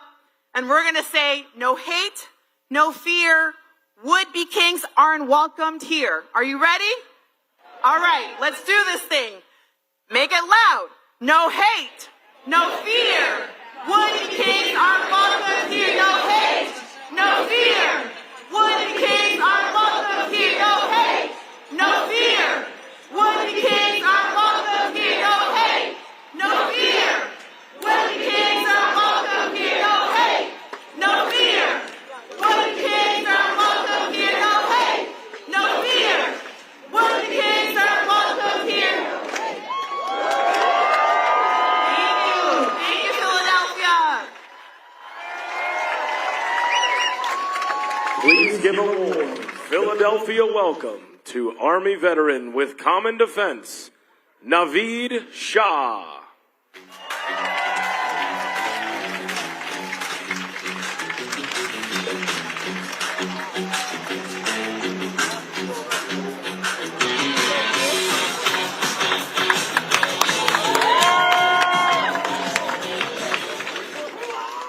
What's up, Philadelphia? Good afternoon, everybody. My name is Naveed Shah, and I'm the political director of Common Defense and an Army veteran. I'm honored to address you today on behalf of veterans everywhere.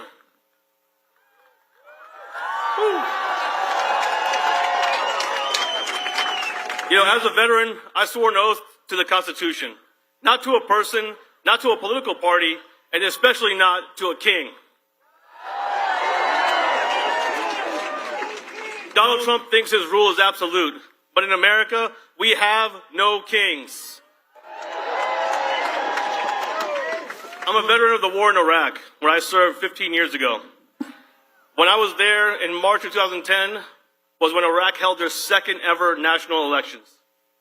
For many young Iraqis, it was their first time ever casting a ballot. For once, the insurgents weren't not targeting the American soldiers like me who were providing security. They were targeting their own people, who were simply trying to exercise their fundamental right to vote. In that moment, the sanctity of our rights became clear to me, and I promised never to take them for granted. So when I saw what happened in Washington at the Capitol on January 6, 2021, I was more than just shocked and appalled. I was scared. I was scared for what could happen to our country if we allowed the big lie to continue to fester, and for what would happen if insurrectionists took power. And unfortunately, we're seeing that play out right now. Recent events in Los Angeles have made it evident it's necessary now more than ever for us to stand up against authoritarianism. As of now, the Trump regime has federalized 4,000 National Guard soldiers, 700 Marines, but we've seen this playbook before. When troops are deployed to suppress dissent, history shows us that such actions only make the situation worse, not better. The militarized response to protests is a dangerous escalation that undermines the state and local governments, endangers civil rights, and betrays the very principles that we swore to uphold. It's important to note that everybody from Governor Newsom to Mayor Bass, even the LAPD, have said that there's no need for military intervention in LA. But the president and his regime are manufacturing a crisis. We've heard that in places like Texas and Virginia, governors have activated their National Guard, so there's a potential for more troops to be deployed this summer. And that's why now, more than ever, in the face of such oppression, we must commit to deliberate, strategic nonviolence. Seeing all of you out here today in the Philadelphia, my second favorite city after DC, it's a powerful moment to protect democracy in our communities. While Trump and his cronies are watching the show in D.C., Americans are stuck choosing between health care and child care and feeding their families. And yet again, veterans' benefits that my brothers and sisters earned, are on the chopping block. The Trump administration wants to cut 15% from the Department of Veterans Affairs, which millions of veterans and military families rely on for their health care. But that's right out of the MAGA playbook, isn't it? Pretend you're honoring the troops with a parade while gutting the services that they need. What's the point of a military parade if you're going to disrespect the troops and their families?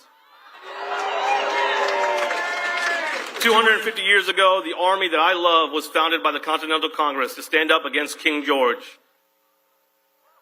Almost nothing makes me prouder than to say, "Go Army." But today, Trump's birthday parade isn't about patriotism. It's about his power. And here's the truth. In a recent poll that we did, 70% of veterans, including Republicans and independents, are opposed to Trump's birthday parade. Because we know you don't honor the troops by making them props. And that's why Common Defense and our veterans are gathered here today and across the country to reaffirm our commitment to the Constitution of the United States. Not a politician, not a political party, and no kings. Despite our nation's history of oppression and racism, but the ideals that we took an oath to rise above all of that. When I took my oath to join the Army, I did so because I believed that America stood for something better, and I still do. And that's why it's so important for me to protect this country and its Constitution from all enemies, foreign and domestic. If we are to be the shining city on the hill, then we must set the example. Before we send our troops to promote democracy abroad, we must protect democracy here at home. Liberty and justice must truly be accessible for all. The men and women of our military uphold the oath every single day. And as veterans, we're here to commit to continue upholding our oath. And we call on all members of Congress, left, right, and center, to do the right thing, because the future of democracy depends on them. And it depends on all of you out here going beyond just today. Continue to show up, because this is not just the end. This is just the beginning. Because in America, we have no kings.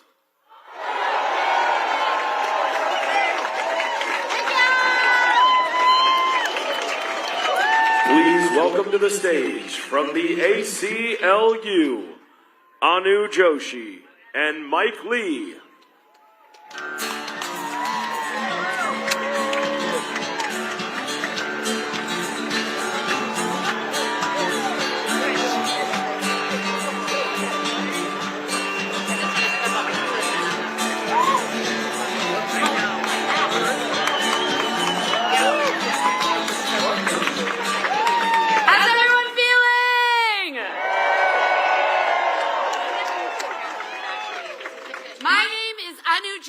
And I am with the American Civil Liberties Union. And I'm here to say to you that no matter what, the ACLU is in this fight alongside you to save our democracy. Over the last 4.5 months, we've watched in horror as masked men snatch Mahmoud Khalil and other students from their families for exercising their First Amendment protected speech in support of Palestinian human rights. We've watched as they have spent billions of dollars to detain people thousands of miles from their families in private, for-profit detention facilities. We've watched as they've trampled all over people's due process rights and zip-tied children and ripped families apart.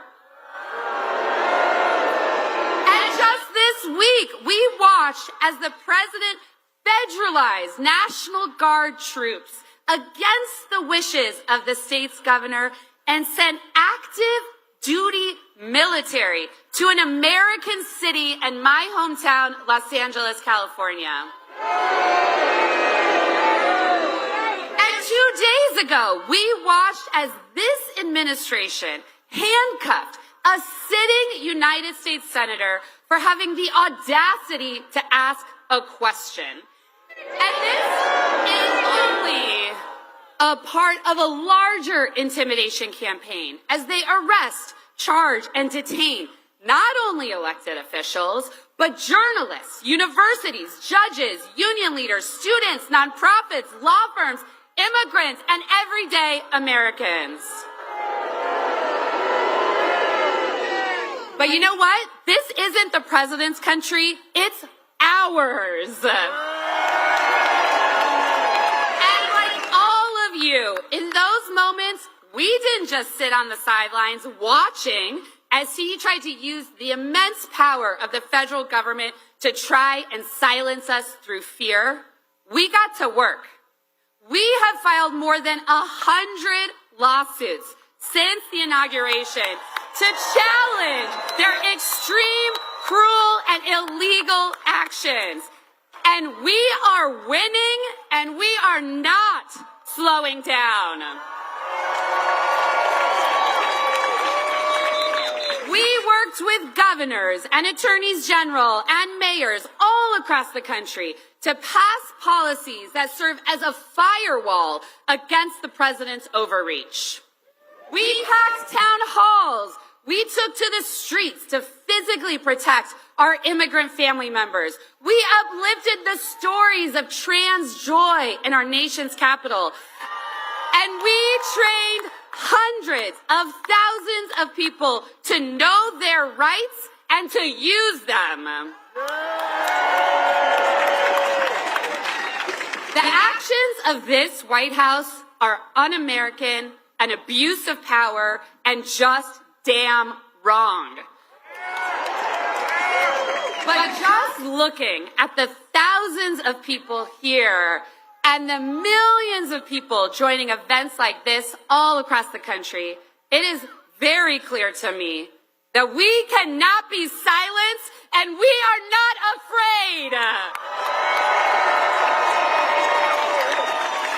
Never let anyone tell you that protesting is not patriotic. In fact, it is the most patriotic action you can take in these trying times. It is our constitutional right to do so.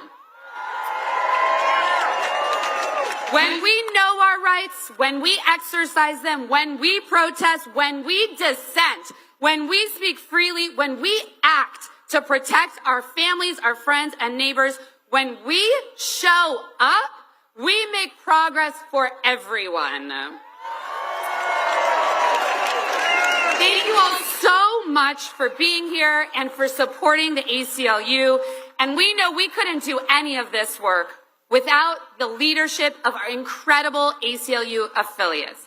And so I'm so excited to be standing here with a champion of Pennsylvanians, a lifelong Philadelphian, and the executive director of the ACLU of Pennsylvania, Mike Lee. What up, Philly? I said, what up, Philly? When I say free, you say speech. Free. Speech. Free. Speech. Free. Speech. Free. Speech. That's what's up. That's what's up. That's Philly right there. Hi, my name is Mike Lee. I'm the executive director of ACLU of Pennsylvania. Proud Philadelphian. Born and raised. Happy Pride Month.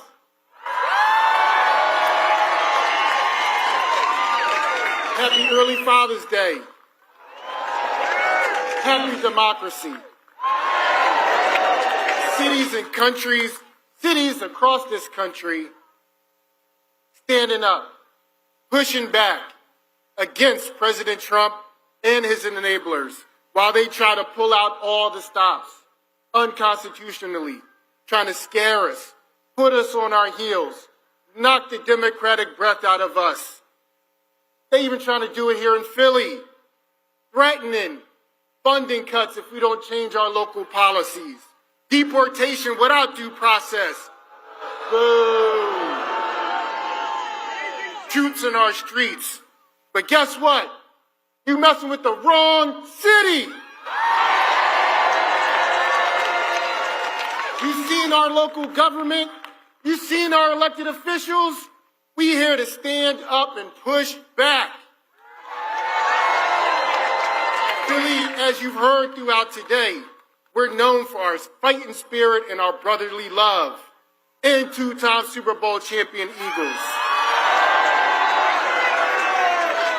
But let me tell y'all real quick, while these are called the Rocky Steps, it's not because of how many people Rocky knocked down, it's because of how many times he stood up. Against the odds, he stood up. Stand up, fight back, right? So, when they try to give us a parade, no, we want Medicaid. We're going to stand up. Don't give us a statue. They're for tourists. We love the grind. That's why we talk about these steps. That's why we bring our champions to these steps, because we respect and love the grind, the underdog. It doesn't matter what the odds are. We're here to fight peacefully and do so in a constitutional way, because that's what it's all about. Last thing, Philly. Last thing. Only love can drive out the hate that we're seeing. I see love here. And just remember, when you're in Philly, sometimes love hurts.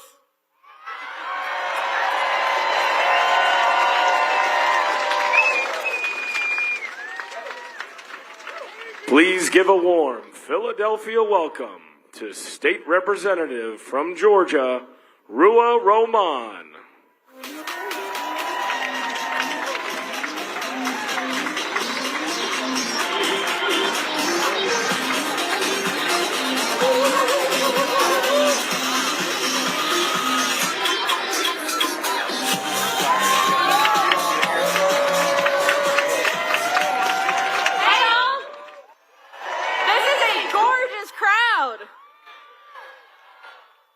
everybody doing? Thank you for being out here to make clear that we bow down to no king.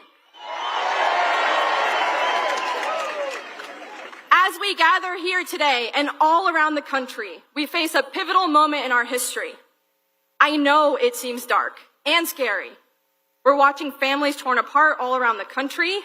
We saw photos of Marines detaining a vet on his way to the VA. We've seen ICE detain citizens. And now we're seeing a world-triggering escalation in the Middle East. And this morning, Minnesota state legislators were hunted down and gunned down. And all of this comes after we watched a genocide unfold in Gaza for almost 2 years, while our elected officials cheered it on or gave mealy-mouthed reasons of why they couldn't oppose the atrocities that we paid for. We did not arrive here in a vacuum, and it's important to understand how we got here so we can change the trajectory of where we go. Our leaders have failed us. Republicans want children to starve and the poor to die, and too many of my colleagues still think that people will magically support us if we just compromise a little more, found that magic road. But compromise on basic rights of people and lack of principles will never win. And all it did was help pave the path towards fascism in our country. And I will say this, remember, this is the reemergence of fascism because we have seen so much of this before. Nothing happening today is new. The illegal detentions, the crackdown on protesters and free speech, the disappearings of people and deportations. In a weird way, it kind of gives me some solace, but it also fills me with fury and deep anger because it's a reminder that everything we see around us is a choice, and it's a choice that we can make differently.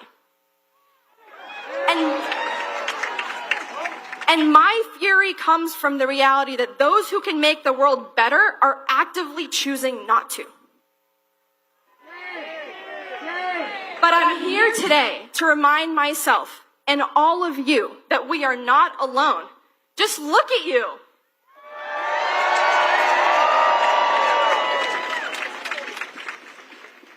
When my community had pushed me to run for office, and for those who don't know, I kind of got bullied into this, I knew I wouldn't be doing it alone. And it was because of them that I had the courage to do this. But now that I'm in it, I see all the time and all the ways that we can make a massive difference. And look, I get it.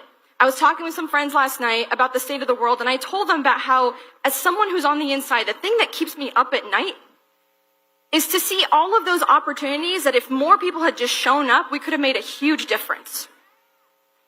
And here's the thing.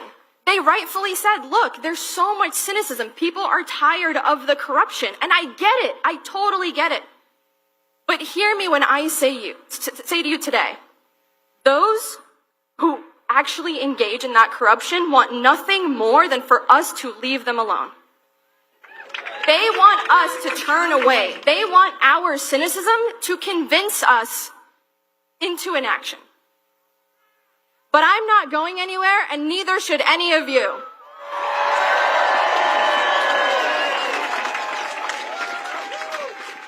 I'm here today to implore all of you not to allow our cynicism to lull us into inaction. Do not allow this moment of feeling overwhelmed to paralyze you. And again, I know so many people are scared today. I know some of you are seeing the deployment of military personnel, the escalation of ICE, and the targeting of protesters and wondering what power you have. But I'm telling you right now, in this moment, this will be the easiest time to be brave. Right now is the moment to insist on our rights. Right now is the moment to push back on anyone who attempts to normalize this in any way.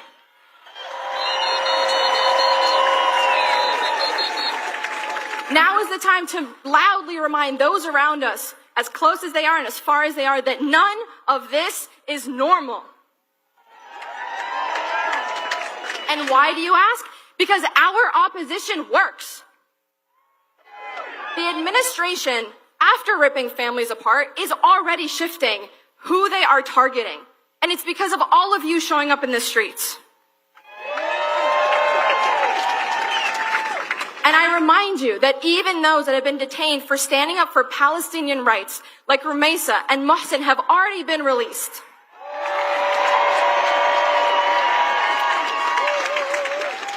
But we cannot let up until we are all safe, until we are all free. We cannot let up until Mahmoud Khalil is reunited with his child. We cannot let up. We cannot let up until we not only stop the cuts to Medicaid, but make sure we finally have universal health care. We cannot let up. We cannot let up until we not only stop the genocides in the Congo and Gaza and Sudan and all around the world, but also end the endless wars. And we cannot let up until we stop this never-ending march to an increasingly extractionary economy that squeezes all of us for everything that we barely have to benefit some unnamed shareholder who'll never know our stories, will never know our names. So today, I am asking you to think about 3 things and your role in them. 3 places. First, your community. Get to know your neighbors, because if you don't already, it is one of the most beautiful experiences in my life. It is so lovely to know them. And make sure that you build a support system with those literally and physically closest to you. And support your local food banks. Support literally anyone who might need it in your neighborhood. And talk to each other. These algorithms continue to silo us and isolate us from each other, and that is extremely dangerous. Now is the time that we need each other more than ever before. Second, and I gotta say it, y'all, your local politics. My city council member won by 4 votes in a runoff. Getting involved politically, from school boards to state legislators to county parties, is world-changing. It's where you have the most power, and I'm not just talking elections here, I'm talking about committee hearings, I'm talking about school board hearings, I'm talking about every possible hearing you go to. Go and make your voice heard. Because I promise you this, every national policy you have hated has started locally somewhere. And third, take care of yourselves. This is a long, long road. I need us to learn to do this work at a pace that works for multiple years. Figure out what that pace looks like for you. Figure out what you have to offer. If you cook, if you bake, if you're artistic, there is so much of you that you can offer to those around you. Now is the time to lean into that. And I'm going to end with this. To my colleagues all around the country who are reeling from the news in Minnesota, I say again, now is the easiest time to be brave. Too many people want to silence people like us. But now is the time to stand up to them and say, you will not make us cower in fear.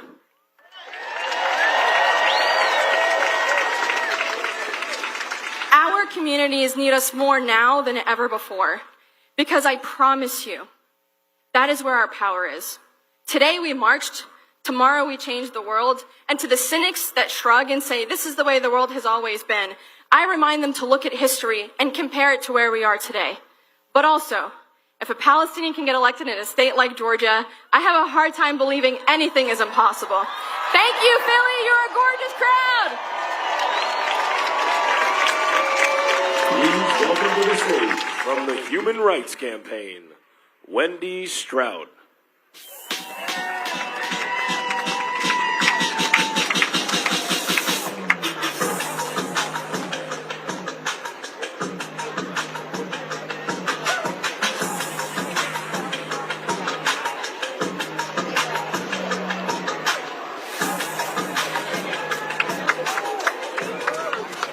Hello, beautiful people. Before I start, I just wanted to say a special happy birthday to Rua. Today is her birthday, so please wish her a happy birthday.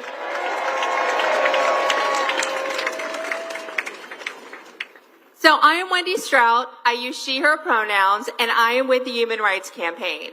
We are the largest LGBTQ+ civil rights organization in the country. Now, I'm guessing that you all know the colors of the pride flag, the rainbow colors. I am here to tell you that those colors do not run. And the LGBTQ plus community that flag represents, we don't run either. And we do not bow to wannabe kings. And we will not be forced back into the closet. Trump wants to erase us. He may try and erase our history from his websites or remove our names from battleships. He may try to legislate us out of existence, but he will never succeed.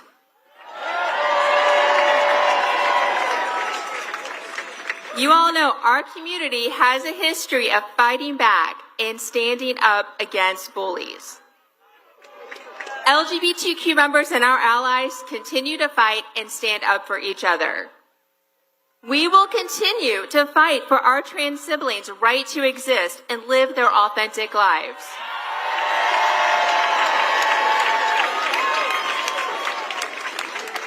We will continue to stand up for our children so they can be safe and welcome in their schools. And we will continue to speak up for immigrants like Andre Hernandez Romero, a gay stylist who was just looking for a better life. He was doing everything the government asked of him to be here. However, one day, Trump disappeared him and many like him without cause or due process. If Trump thinks that he can erase us, then we've got news for him.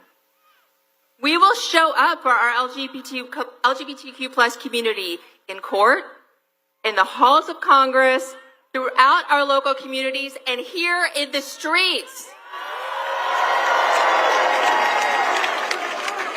We are not going anywhere, and despite how he acts, this country does not have a king.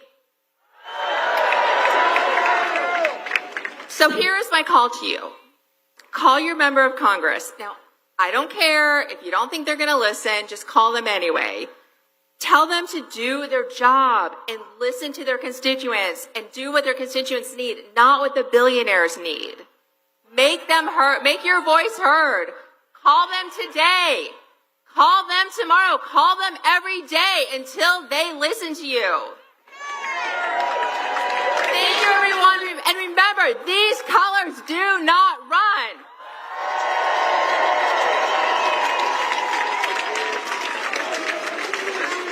Please give a warm Philadelphia welcome, co-chair of Public Citizen, Rob Weisman.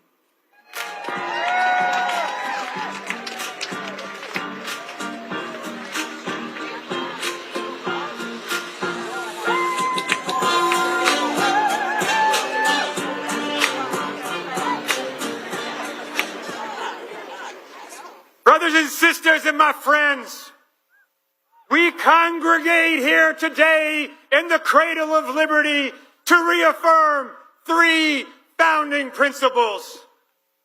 First, we are all created equal, no matter where we were born, no matter who we love, no matter our religion or race, we are all created equal.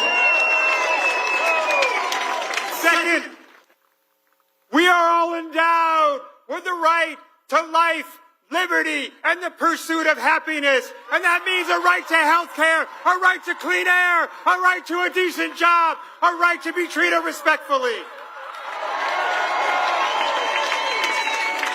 And third, our government and every government's legitimacy relies on only one thing: the consent of the governed. In America, there are no kings. Donald Trump, you may not snatch people off the streets because you don't like what they think, because, say it with me, in America, there are no kings. Donald Trump, you may not shut down agencies that protect us from financial fraudsters or deliver foreign aid for the hungry and those who need health care, because in America, there are no kings. Donald Trump, you may not take money away from people or threaten to put them in jail because you do not like what they think or say, because in America, there are no kings. Donald Trump, you may not treat the military as your personal security force and deploy it on a whim and with a bare hint of pretext, because in America, there are no kings.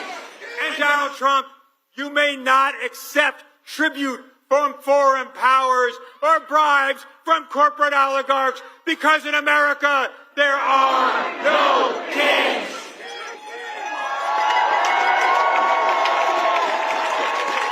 This small-minded man, this petty individual, he thinks he should be a king. He wants to be a monarch, maybe a czar. But let me tell you, my friends, this would-be emperor has no clothes. He has no clothes because in America the power only comes from all of us. It only comes from us. So when Donald Trump says he wants to take health care away from millions of Americans, we say no. When Donald Trump says he wants to slash taxes for the rich and corporations, we say no. When Donald Trump says he wants more money to separate families, build detention centers, and hire jackboot thugs to rip people off the streets, we say no. When Donald Trump says more subsidies for big oil, let's race to climate catastrophe, we say no. And when Donald Trump says, I want to take food away from hungry people in America, we say no. But my friends, consent of the governed is not just about a veto authority. It's about getting what it is we want. It's about getting what it is we want. When it comes to health care for all, health care is a right. We say yes, yes, yes.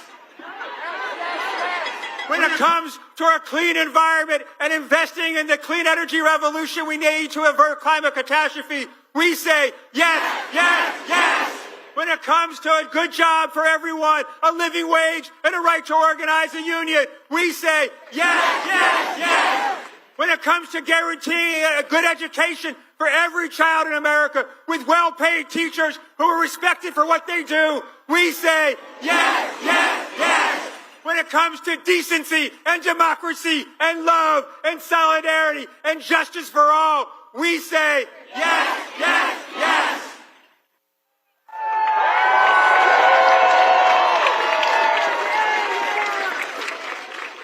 We will together, when we organize and mobilize, as 100,000 of us have done here in Philadelphia today, as millions of us have done across the country, when we organize and mobilize, we will defeat this would-be emperor who has no clothes, and we will deliver on the promise made here almost 250 years ago of the right to life, liberty, and pursuit of happiness for every single human being.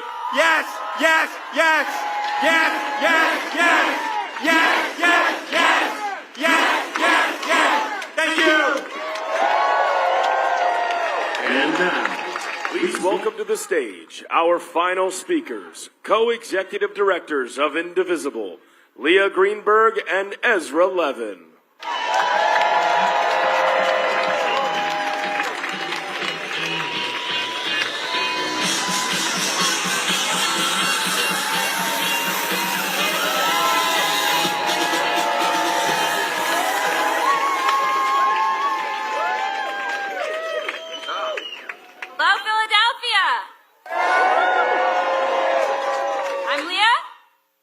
And I'm Ezra. And we represent a movement of thousands of indivisible groups organizing all over the country to fight for our democracy. Woo! Now, we're all out here today because we are watching Donald Trump dismantle American democracy in real time.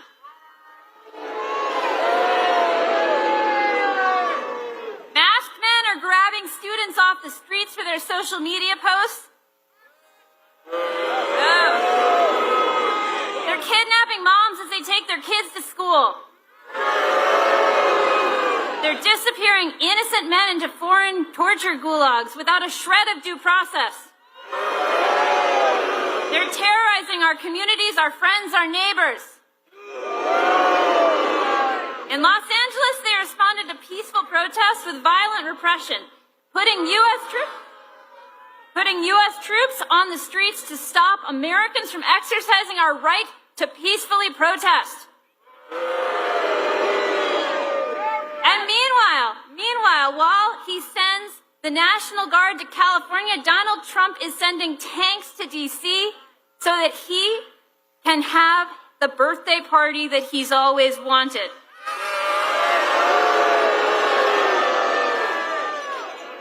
$45 million for this birthday parade. Did anyone ask for this?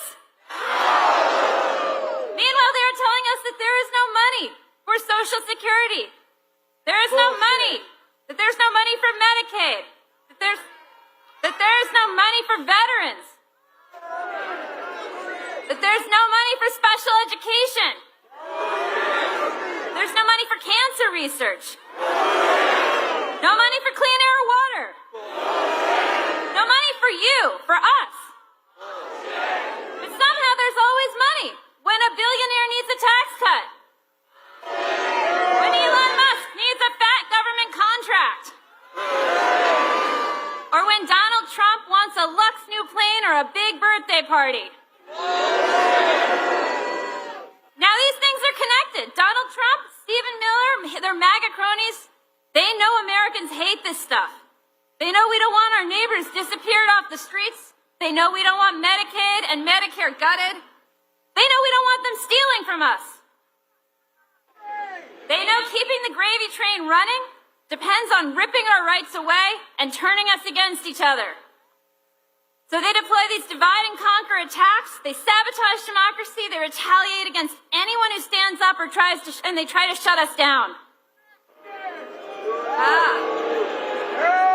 Now, this is not a rally for one party. We've got Democrats here today. We've got Republicans and independents here today.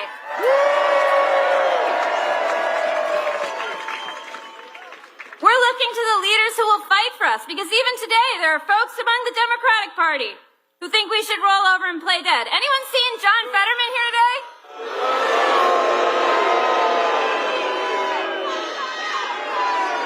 We're not looking to politicians to save us because we have been disappointed before we are looking to each other. Trump wants to look strong today with his guns and his tanks and his threats. He wants you to think that he is a king and America belongs to him. He wants you to think resistance is pointless. But we're here because we know true power is not staged on the streets of D.C. It lies with the people. And there are millions. And today there are millions and millions of us standing up and calling his bluff, because we know that courage is contagious and that as we step forward, more will step forward with us. So I need you to tell me, do we have kings in America? No. Do we bow to billionaires in America? No. Whose country is it? That's right. Leah Greenberg, everybody. Co-executive director of Indivisible, and my spouse. I'm a lucky guy. Let me start by saying something. Happy Flag Day, everybody. Can I see the flags? I want to tell you a story. 250 years ago, today, a ragtag army came together to beat back a mad king. And they had to ask themselves one simple question. How many kings? How many kings? But it wasn't as easy as a chant, y'all. 2 years after that army formed, 2 years, we were losing to the king. We were suffering defeats. Morale was low. The dream of freedom was slipping away. And yet, during that dark moment, when it looked like we weren't going to win, on this very day, in this very city, 248 years ago, there was a Continental Congress that adopted this flag. Did y'all know that? That's why today is Flag Day, y'all. It was defiant. It was bold. It was a signal of hope in the face of despair. They believe then as we believe now. As Leah said, courage is contagious. They raised the flag not just as a symbol of a nation, but as a resistance to tyranny. That's what that flag stands for. And when they did that, you'll never guess what happened next. We beat the bastards. We won. Whose flag? Whose flag? The story didn't stop there, y'all. This flag became the flag of the abolitionists. The Union soldiers carried this flag into battle to crush a rebellion built on white supremacy and bondage. This was the flag of the D-Day soldiers, black, white, immigrant, native, who crossed oceans in order to crush fascism and liberate Europe. And we don't have to whitewash our history to be proud of our progress, y'all. This flag has flown over injustice and inequality, but it's also been claimed time and time again by those who are demanding better of our country, that it lives up to its ideals. This is the flag. This is the flag that civil rights activists carried as they marched from Selma to Montgomery, demanding that this nation lives up to its ideals. Liberty and justice for all. Liberty and justice for all. Liberty and justice for all. Liberty and justice for all. We fly this flag together with our pride flags, our Black Lives Matter flags, our Mexican flags, our flags of heritage, because e pluribus unum, out of many one nation, indivisible. A few years after this flag was adopted, in this very city, yet again, it seems like Philly's important to this story. In this very city, there was a constitutional convention, and Ben Franklin left that and was asked the question, what kind of government do we get? What y'all set up here? And he gave a challenge to all of us, a republic, if you can keep it. This right here, right now, in this moment, this is where we keep it. This is where we keep it. We keep it by showing up, by marching together, not in lockstep, but in solidarity. We do it by saying this flag, if it doesn't belong to all of us, it doesn't belong to any of us. Today, we are doing the most quintessentially American thing you can think of. We are showing up peacefully, together, proudly, defiantly, to say freedom means something. To say that justice demands action and that we are not done fighting for the country we know is possible. How many kings? Whose flag? Our flag. There are millions of Americans marching today under the same banner. But Philly, yet again, this is the flagship event, pardon the pun. This is, though. The national cameras are on us. They are here. So if you will indulge me, I'd like to send a very clear message to the world. Thousands of us with one voice. Leah, would you lead us in a pledge of allegiance? All right, folks, I pledge allegiance to the flag of America and to the republic for which it stands, one nation, under God, indivisible, with liberty and justice for all. Thank you, Leah. Okay. This is an incredible display of powerful people showing up for their constitutional rights. This is not the end, but this can be an inflection point for our democracy. So I'm going to ask you to take some action. If you've ever worked with Indivisible, we're not just about speeches, we're about action. Take out your phone. Take out your phone. How are we going to coordinate after this movement? How are we going to push forward? How are we going to be the persistent force for democracy? We're going to text No Kings, NOKINGS, to the number 59798. No Kings, 59798. Then on Monday, At 8 p.m. Eastern, we're all gathering together to talk about the next steps, how we carry this movement forward. Donald Trump's not done. Are we done? Are we done? Thank you for being part of what is a historic movement for liberty and justice for all. We are stronger than the forces seeking to divide us. There are more of us than there are of them.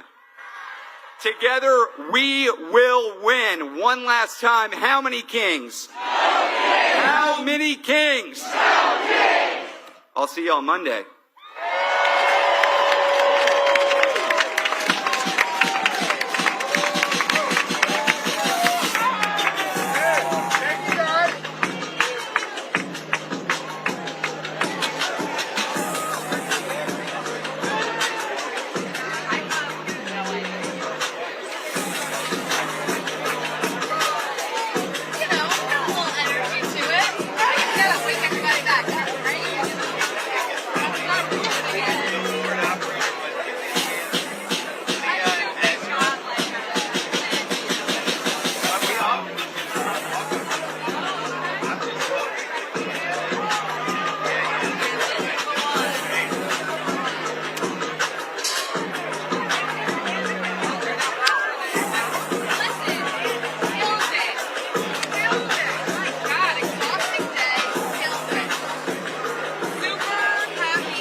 KARE-TV 11 in Minneapolis is reporting that following the killing of 2 elected officials in Minnesota, Governor Walz is asking people not to participate in No Kings rallies in the state. Organizers then announced the cancellation of all events and activities, saying, out of an abundance of caution and in adherence to guidance from Governor Walz and the Minnesota State Patrol, all remaining No Kings events in Minnesota are being canceled immediately. The statement continues, this decision comes in light of the ongoing shelter-in-place order and the tragic shooting that targeted 2 elected officials and their spouses. We are doing this in accordance with local and state guidance, given that the suspect is still at large, impersonating a police officer. Our hearts are with the victims, their families, and the communities shaken by this violence.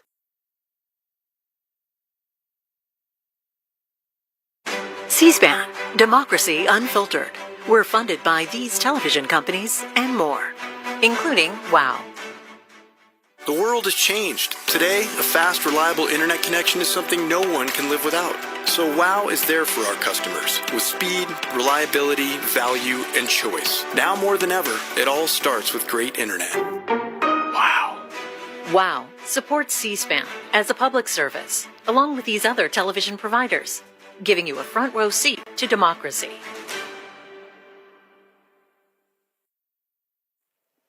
Today, the U.S. Army marks its 250th anniversary with a parade near the National Mall in Washington, D.C., featuring Army equipment, flyovers, and nearly 7,000 soldiers in uniforms from past and present.